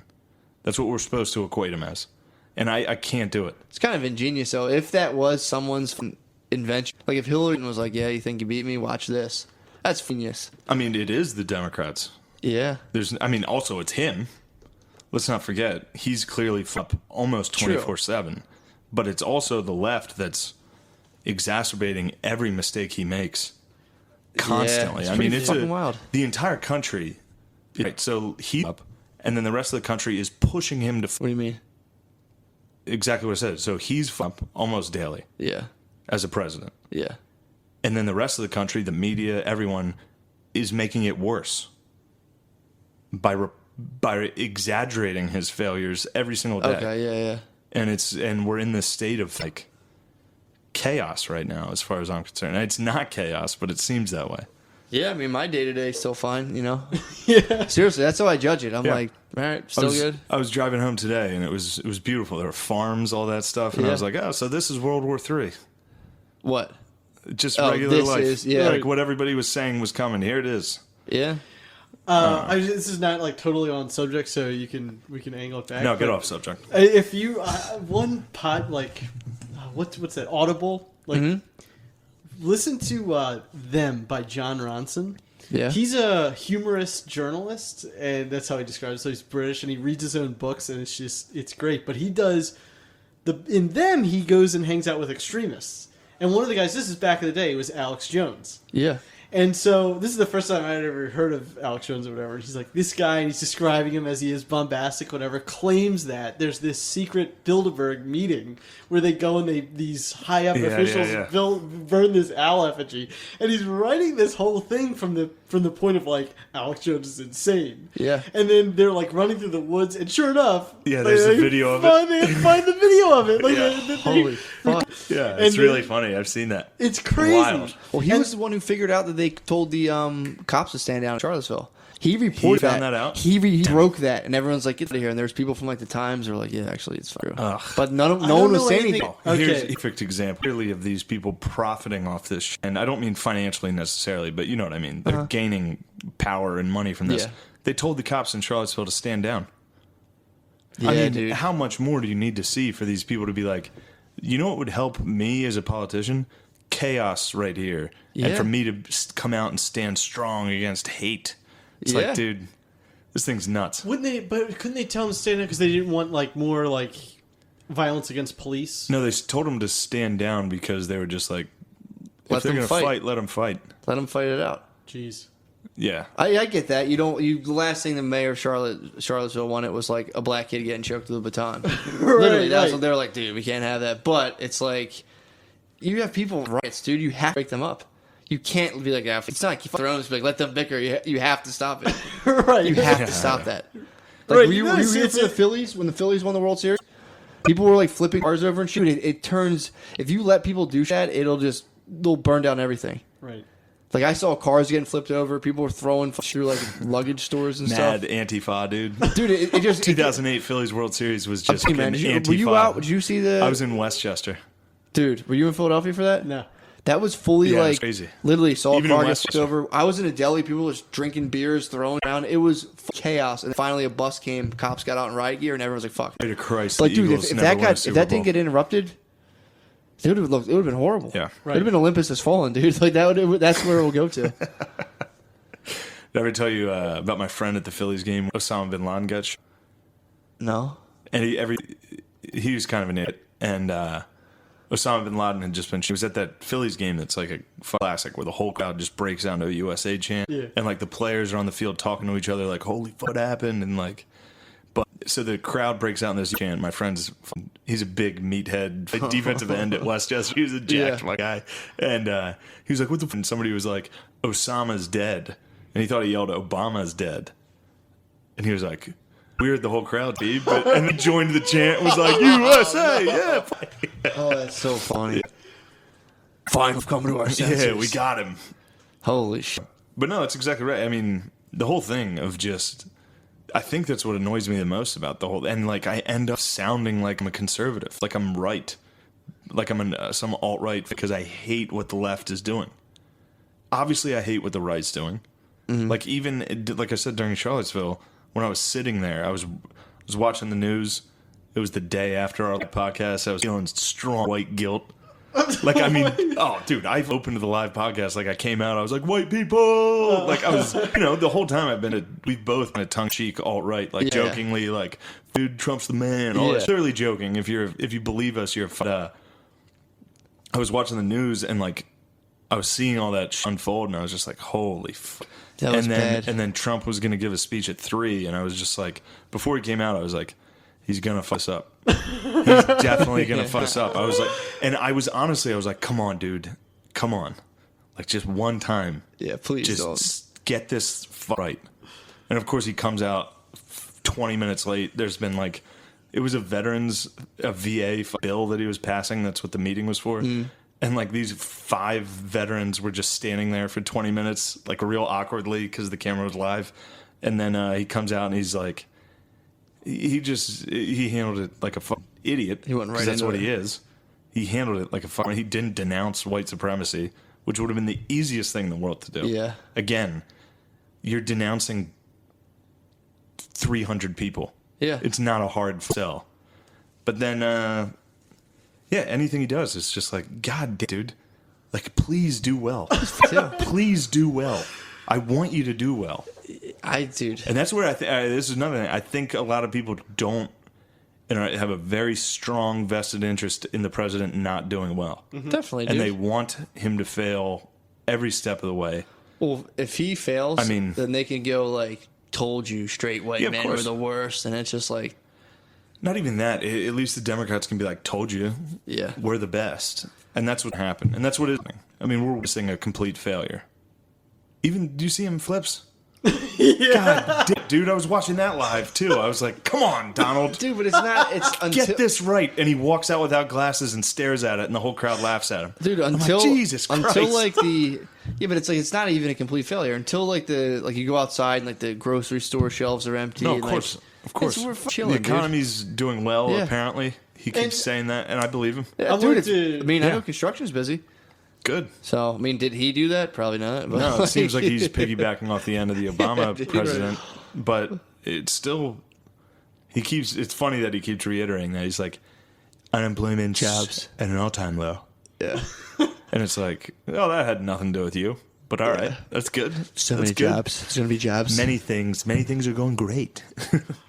And just the one thing I wanted to say because I don't know if you'll use it from earlier, but like this idea of the democracy of what makes it really good, because I feel like this is the classic point to just drill home. So sorry if I'm being redundant. You just said it, but it's like democracy is not about us electing the perfect politician or putting in place the perfect policy. It's about us being able to peacefully remove the bad ones, and that is like. And it doesn't always get everybody what they want, but it is the way to make progress, and we've made enormous progress. And every other road leads to tyranny. So if you're not a fan of Trump, like, all right, vote him out. Yeah. And show why your ideas are better ideas, but don't lose to him. Right. In a debate or a campaign, don't lose to him. How do you lose to him? Well, you do exactly what you described earlier, just in reverse, where it's like you can't call a spade a spade. Yep. You can't say Islamic fundamentalism. Yeah, you literally can't. How about that? I mean, and here's exactly the thing that I've been complaining about: how neither side will be like, "Well, this happened," or like both sides every single time is like, it's like, "Hey, you're wrong," and it's like, "Well, this happened, so how about when you did it?" That's what it always is. So, like, with Trump not denouncing white supremacy while the thing was taking place in Charlottesville, the Democrats point to that and are like, what the fuck? But then it's like, well, Obama never denounced Islamic extreme, like, you know, he never denounced extremism in Islam for 8 years. Yeah. There's another thing where people were like, Obama's a terrorist. Yeah, and it's like, okay, so the right needs to shut about that, and the left needs to shut about that. Or they both need was wrong. But instead, neither side will admit it, and they'll just be like, yeah, but remember when Obama wouldn't denounce Islamic terrorism? Yeah. And they'll be like, yeah, well, remember when Trump wouldn't denounce the KKK? I don't understand how no one realizes, or not no one, like a lot of them don't realize, like, all right, say I'm like a staunch conservative. It's like, you also need liberal thinkers. Otherwise, the whole country turns into like a Mad Max bunker with like barbed wire fences. Yeah. You know what I mean? Yeah, and then if you're just super liberal and you run the country, then there's no borders. Everyone runs out of food. No one did any of the. It's just like, yeah, man, come on in, bro. Sick. Yeah. Like you need both sides, so they should even have the president should be neither. The president should have to be like, I like both sides, and here's my thing with both of that. To be like, I'm staunch this. It's like, well, no, you can't. No. You know what I mean? It makes no sense to be like, I pledge allegiance to this one party. And it's like, yeah, but like you kind of need both sides. Yeah, it does suck that we're down to 2 parties. So that's a real problem. Weird, dude. I actually think I thought that too, but then there's an argument that that's actually a good thing, because if you have this more parliamentary system, which I don't know how they work exactly, but let's say you've got like 8 parties, and what they have to do, because nobody will get a majority, you have to form a coalition. So what you can do is have like one of those parties that has like very, very few, represents very few of the people, but yet who selects them to get their votes will then get in power. So it's basically like if you had the Democrats and Republicans and they have to vie for like the Green Party. This Green Party suddenly has so much power, even they represent very few people. Well, that's probably how we got to 2 parties. Yeah. Is it probably was like the Whigs and the Bull Moose and the Republicans and the Democrats and all these crazy parties, and then they all finally eventually joined forces, and we ended up with 2. Yeah, and the thing is like those, but the good thing at least is that if the Democrats lose for a significant period of time, they will change eternally. It'll kind of like become a different party. That's true. Yeah. It improves. Right. Because of competition. Yeah, the Republicans are doing that. They're cool now. There's a lot of like, it's almost literally like Mac versus PC. Like, did you ever see like cool PC commercials? You're like, guys, stop. There's like a dude sitting there like in like a blue-gray background. He's like touching all these screens. Like, yeah, man. I don't know what I hate more in a politician, like being super religious or being super cool. I'm not sure what I hate more. Super cool, definitely. Super cool is like, they're both incredibly fake. Like Bill Clinton hitting the sax with the shades on, like. Oh, dude. The Democrats so trying to be cool pisses me off so much. No, the worst was the Obama was Biden. so cool, the Obama dude. Biden, like The bromance, dude. Yeah, the bromance. Yo. Like these guys love getting ice cream and listening to Coldplay. It's like, check it out. They love Coldplay. Dude.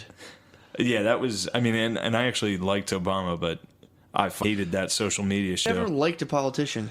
I mean, I've literally, as a politician, when they talk, I'm like, these guys are freaks. I mean, all I didn't like him as much as I like Notre Dame. True. It's like I don't see any Obama posters down here. Dude, I'm telling you, man. I people were like, I loved him. I'm like, he was all right. I don't know. I never really met him. He also killed a lot.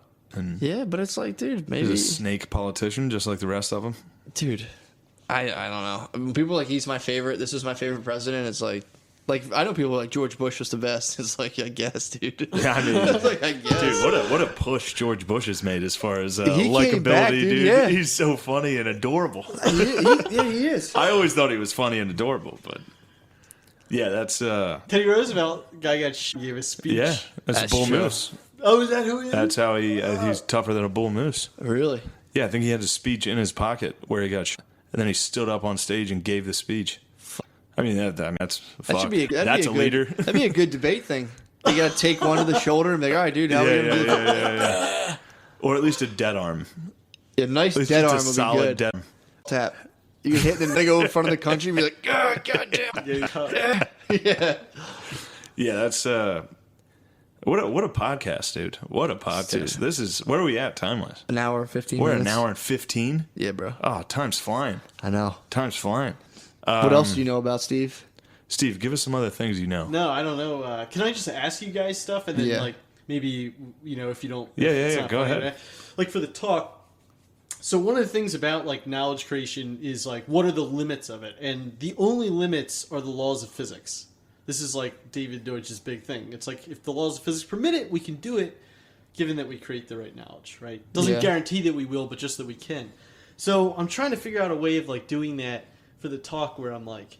Explain the talk. Yeah, what's the talk? The talk is just supposed to be a comedic way of distilling information. So Steve has these, and you can check them out on what, stevegerben.com or Steven Gerben? Steve Gerben. Steve Gerben, GERBEN.com. Steve Gerben, and he's given talks. I've seen them. They're on YouTube. You can check out his website. They're really funny and informative. You gave that immigration talk. You gave the Saudi Arabian talk. And I actually got some good criticism from David Deutsch on the immigration talk. Yeah, which is sick. DD hit you up? Yeah, because I asked some questions about this. Yeah, the immigration talk, I would like to... It's like I'd like to hedge a few things, but I don't know if like I can. Go ahead, explain your original and what was the problem with it. So I think the big thing I wanted to convey, the piece of information I thought was really interesting, is that allowing people to. So we always think of like goods crossing borders, but we don't think about labor crossing borders as much. Mm-hmm. And the thing is that allowing people to move and take a job is the fastest, most efficient, effective way to pull them out of poverty. And so then that is something we don't factor in, right? We give a lot of money to places like Haiti, and it basically goes to a large degree. Thanks to the Clinton Foundation. Right. But you could let them come and take jobs. Now the question is like, what happens when they come and take jobs? And, in the talk is like very, pro, like, but a couple things I don't do. I don't tell you how many or what kind. So it's like, do you want to let in the... like the college grads, or do you want to let in, the people without degrees? Mm-hmm. And this is like it's an easy thing for me to give the talk and not have to answer that question, but you have to answer that question. Yeah, you know what I mean. And then the other thing is, can I say something? Yeah. When you said pull them out of poverty, you're talking about the worker. Yes. And from an American perspective, that's where I can see people having a problem with that. Go ahead. It's like, because why do I give a f Guatemalan has poverty? We need to be focusing on American poverty. Sure. That would be and here's my response to that. Very simple response, yeah. Definitely. My response to that would be that there's certainly going to be setbacks, and it seems like and some people would be very upset that I said seems like, but that it would lower the wages of low-skilled high school dropouts in the U.S. because that's where the job competition is going to come from. But a common misconception about the economy is that it's a fixed size, and this is what I talked about in the beginning, that it's like a basketball court where it's like somebody comes in, they've taken your job. But that's not necessarily the case. Like when you bring more people into a society, those are people who need to eat food, rent houses, all these things that then in themselves create jobs. Yeah. So you take like women and you add them to the workforce. It's not like we're all fucked. Right? Yeah. But there are trade-offs, and this is what, the point is like that's a topic, and I don't want to walk back too much because it's just immigration's a tough topic, and But then you talked to David Deutsch and you kind of changed your tune a little bit. I did. I think here, if I had to say my opinions on immigration now, it would be this. Kind of what I said earlier. Namely that... What? No, go ahead. I heard our roommate upstairs yell about a video. I was responding to what you... Like, if I had to change my mind on immigration, I just heard, holy shit. I don't know how much the helpful this is going to be to your listeners, because I don't know if they're going to watch. Listeners, dude. Okay. Would be this, is that, again, the rising tide sort of idea of like we can do better in the world if we create more knowledge, and so like I think that we should preferentially pull the smartest people here, and it's a tough call to make because again it's almost like grapes of wrath, where like these people are getting pushed out and they have nowhere to go and they're trying to provide for their families. Some right. Some are bailing. Right. but and it's hard to say. You can't come in. It's just like it's morally a hard thing. But I think if you had to pick, you would pick the best of the best. Which actually sounds a lot like Trump's current. It is Trump's current. Yeah, so you gotta watch that. And it's also like George Borjas. He's got a plan. He's got like a point system where it's like if you're a college grad, you get X amount of points. Huh. There's like a point system to get So into this Canada country. does. So we basically want all the world's We want nerds. good people. We don't want. We want all the fucking- nerds. We don't want the lads, dude. What? Yeah. We don't want the lads, dude. Didn't they do a thing though? Being well, I guess that's different. 'Cause that's like No, we want the lads, dude. We want the legal lads. true.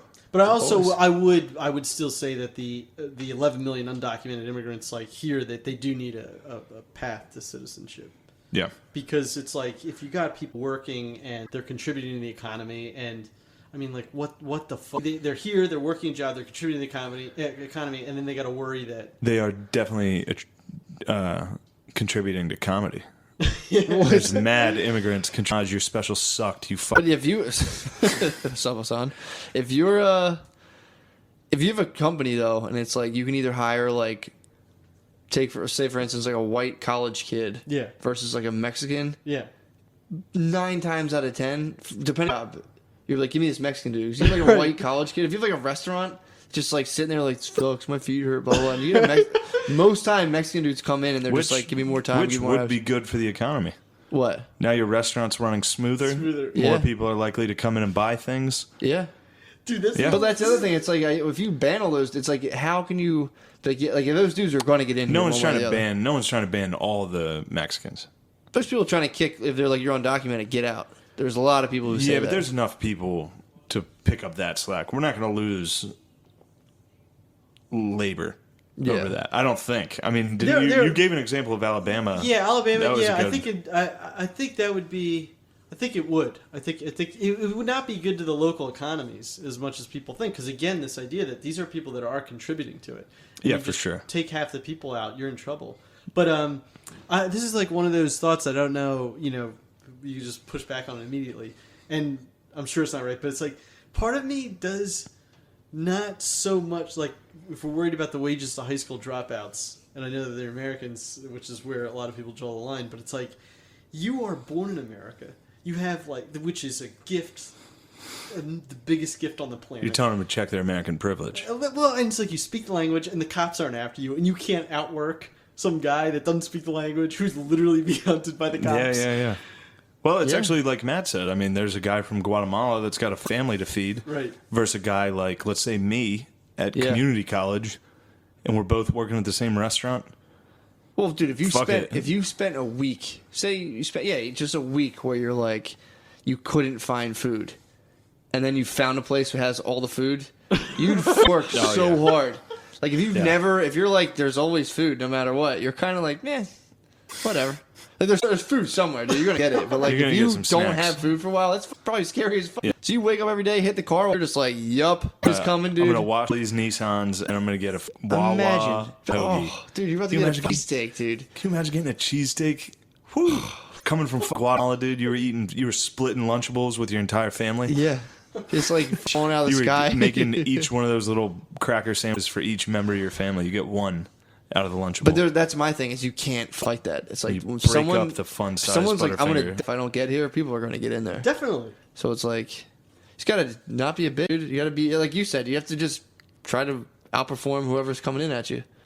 I'm worried that I like without the context of that talk, and I don't think they're gonna want to listen to it. That none of this, Yeah, they'll listen to some people. Will yeah. It's good. I'm telling you that's helpful for me. Like I'll listen to stuff like that, and I'm like, it's good to have someone put ideas like something that complex in a way that I can like hear, and then be like, here's what like it's a bite-sized thing that I can explain now. Okay. You know what I mean? So I like. Yeah, that thing a lot. I think your a lot talks are of people great. like about. I think your talks are great, and I was. was hoping that this conversation might spur you into discussing, common current events right now, like Antifa and the alt-right and all that stuff.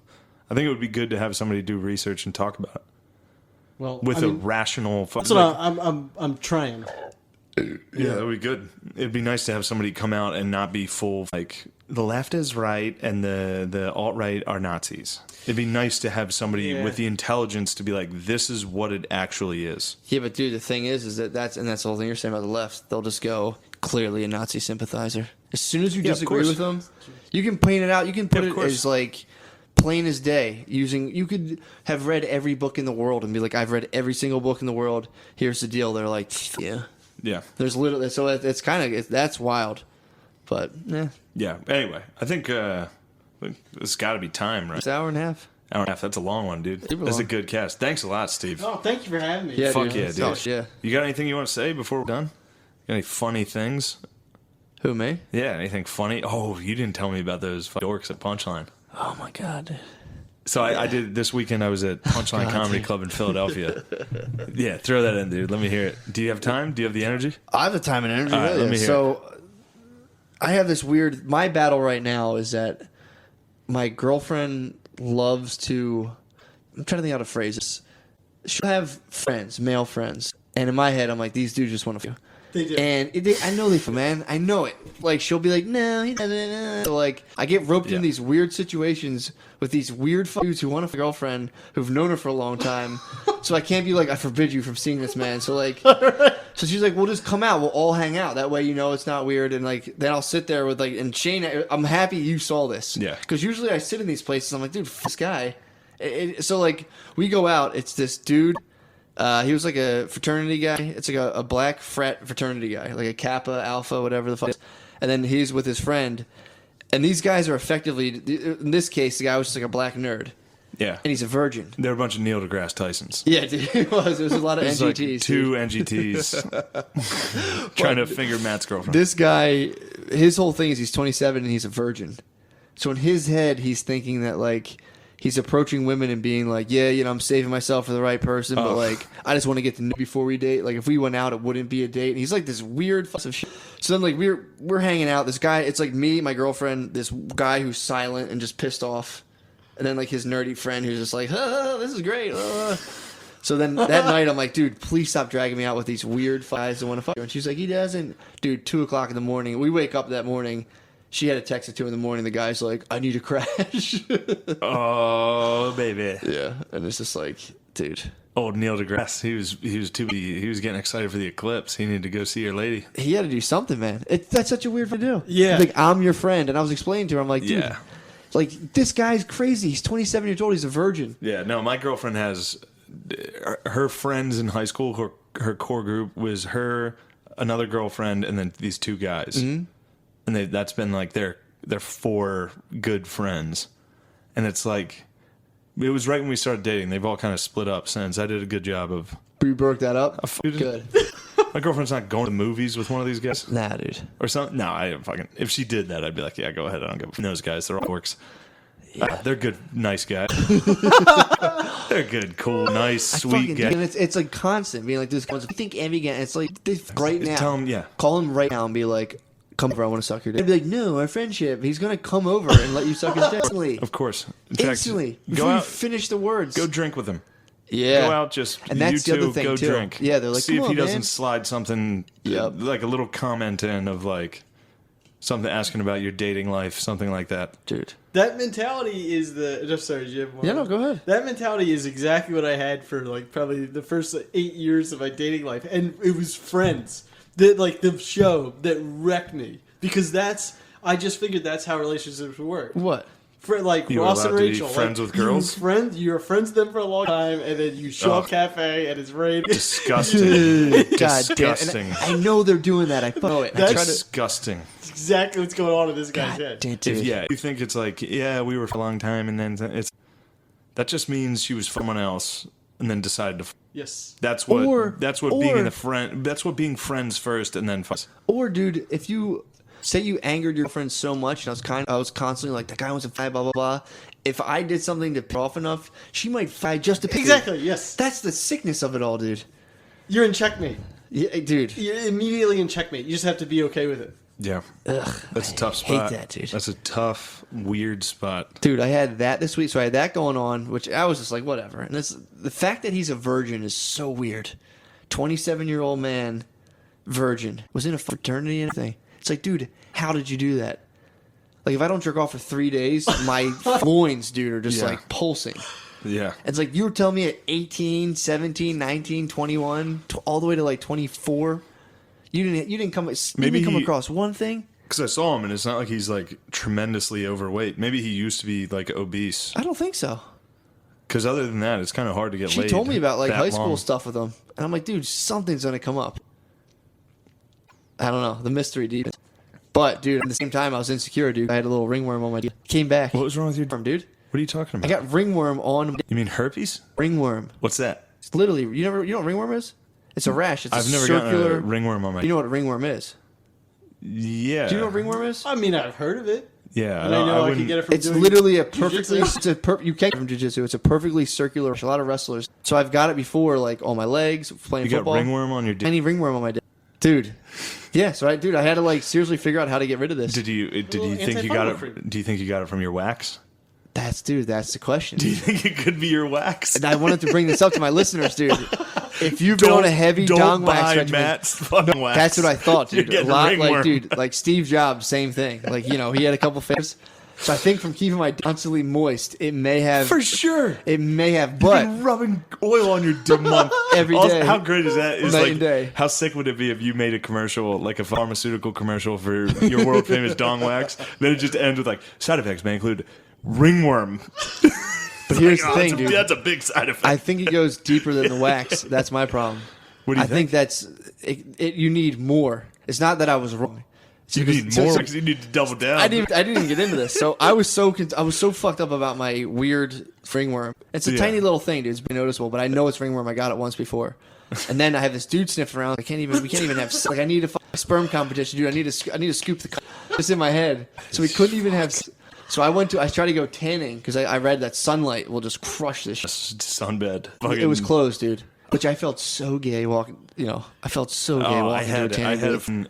disorder Dude. that required sunlight, and It was closed. and when I went up. went to a tanning salon. It's so humiliating. I'd rather walk into a whorehouse It than a was so tanning bad, salon, dude. dude. It was so bad. Dude, so I walk up, I go to knock up, and I'm like, it's closed, thank God. 2 people see me there. I'm like, those 2 people will always talk about me being in a tanning booth. So I hop in my car and just drove, I guess that's northwest up Lancaster Ave. It was a sunny day, dude.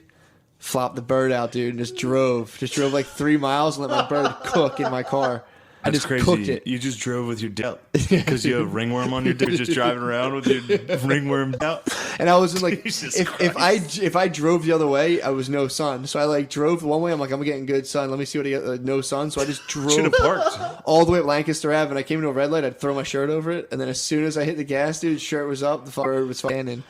So the thing is like, I want to start a whole camp, God, dude. It's Jesus. over. It's over. The wax is just a part of it. The wax works. I need a camp where You you. need to double down I on need the a wax. dick. I'm starting a street, dude. You go out, you just tan your phone in the You need morning. to make tanning beds for dicks. No, it's Like sit just outside. just Solar a nice, energy, just dude. a nice tanning bed. Just for your dong, Just like a pocket put solar pocket put. You put Wow. over your That's $1 billion idea. just like that. Matt and Shane's podcast is officially done. We're done with the podcast. We're on to making solar beds for dicks. I want a dick treat, dude. You wake up, you gel, you sun it out, you're back to back with your dude, so no one's looking at anyone's dong, and then you wax and you go to bed. So like a straight. Just a dong retreat, dude. The dong. I've told you, it's bigger than the wax. Showed me, like, dude, there's more to this. There's You more gotta to sun your dog, dude. I would imagine though that health has been probably the most studied. It's not though.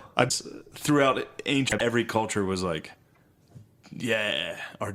No one does like exercises. I think 'cause you can just you let can them go go. work out all day long on your arms. You're like, yeah, I do exercises to strengthen my. People are like, what the fuck's wrong with you? Well, that makes perfect sense Why? because I don't think there are muscles like You can muscles. strengthen the capillaries and stuff. If you're constantly putting that under stress, your body's going to respond.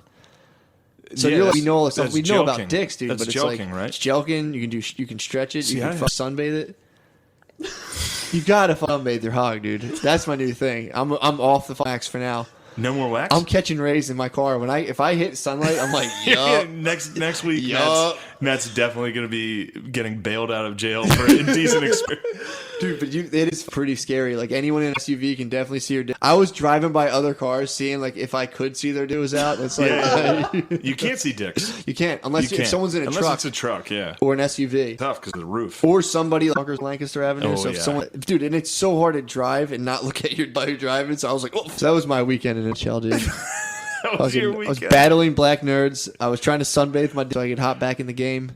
You gotta get rid of that ringworm. Via It's almost sunbathing on gone, Lancaster dude. Ave. Lotrimin and sunbathing. Yeah, thank you. That's the new regimen right now. That's But what you can it's get about. ringworm anywhere, dude. And my dick, I'm sweaty all day. I work. I go outside, and it's like you're getting wet, dude. And yeah, you chill wax. Maybe that. Throw Maybe some that wax it, in dude. there. Maybe. I'm not sure yet. I'm Throw some not sure yet. coconut oil on that already sweaty. I'm Every sure there's day. gonna be some fungal growth. Yeah, I mean, I had a what do you think? I had a product that might go along with your treat. It was, I mean, it's related. It was, my idea was that you would take like a vaginal tightening like paste, and then you'd coat the outside of the condom with it, and so it would, instead of you worrying about making your bigger, it would make her tighter. Yeah, and why don't they do that? That's some David Deutsch problem solving right That's there. dude. That's thinking my outside the slogan. box. My slogan was going to be called "Make him feel bigger." dude. That's $1 billion idea. Do they not have girls? Who just want that just to have it? He talks about we've had this conversation, and I was wondering why this never took off. Think about We it. didn't have this conversation. Yeah, did we? because then you talked about how would you lube the condoms. Oh yes, What? that's correct. Yeah, and it was a very because I called like With your this. spit.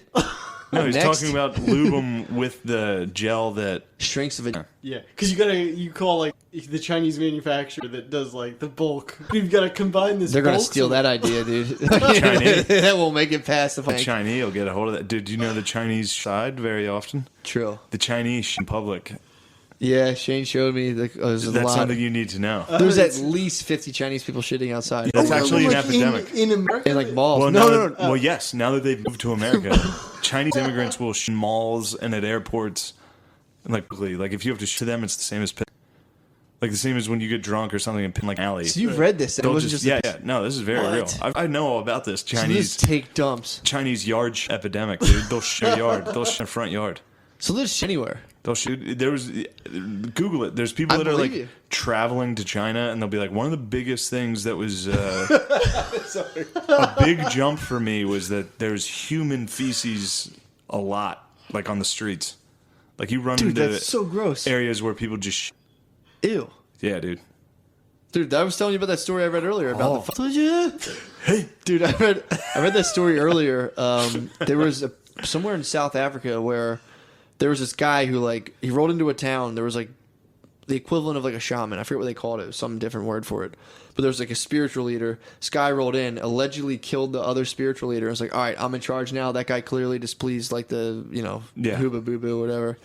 And he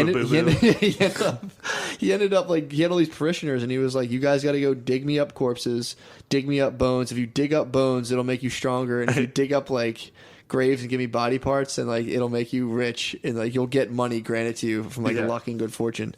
So this guy, like this shaman, ended up killing a girl and eating her with like 4 of his close followers. So they had like a town hall meeting. And they were like, this guy killed a girl, he ate her. We want to let everyone know. And this is in South Africa. And in South Africa. Okay. And these fought like the town was 700 people. Out of 700 people, 300 came forward and like, yeah, I ate some of the girls too. He told me to make me stronger. Almost half the village ate part of this girl. So just as many Nazis in America ate that girl in South Africa. Yeah.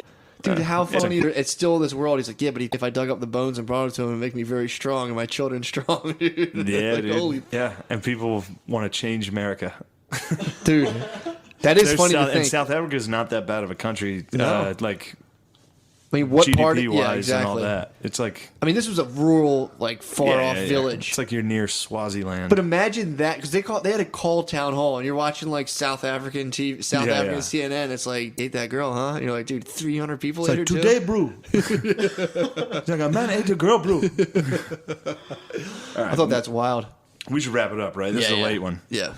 Well, Steven, Steve thank Gerben, you. dude. Dude, thanks for having me. Thanks a lot. We'll see. I'd like to have you on again. That was good, man. Yeah. I really That appreciate was good talk. That was the first time we had a. Yep. You used All of words that we Steve's haven't ideas used. now belong to Matt and Shane's secret podcast. Yes, That's how that works. We are the smart That's ones. our knowledge not now. Steve. Steve's not smart. We're gonna eat Steve now. Yes. How strong will I get if I eat Steve right Oh, now? dude, your children will be rich if you eat Steve, Steve who did right you now. tell that you would be here? What at this thing? We could probably get Oh, away. you'd with like- killing we have to Sleep fuck him upstairs. first. I got a machete in the. We'd have to have some. I would have Steve. We could actually say he broke in here and then eat him. It'd be weird for him to break in with an umbrella. We'd have to get rid of that umbrella. No, there's a lot of bad guys with umbrellas.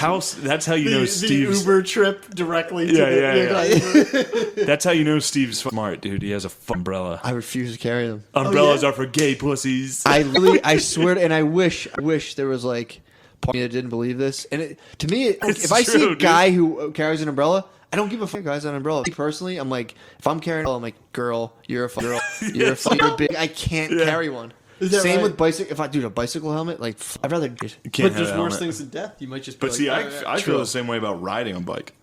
No, I'll Like if rip I a see bike. somebody riding a bike through the city, I'm like, what a homo. No, you have to take your shirt off. If I see someone riding a bike, I have zero respect for No. that human being. The only way you can get. I know what you mean, but if you take your shirt off and do like a wheelie every 50 If feet, I saw you're you good. in like painter's shorts and shirt off, I'd be like, all right, there goes a mentally deranged man.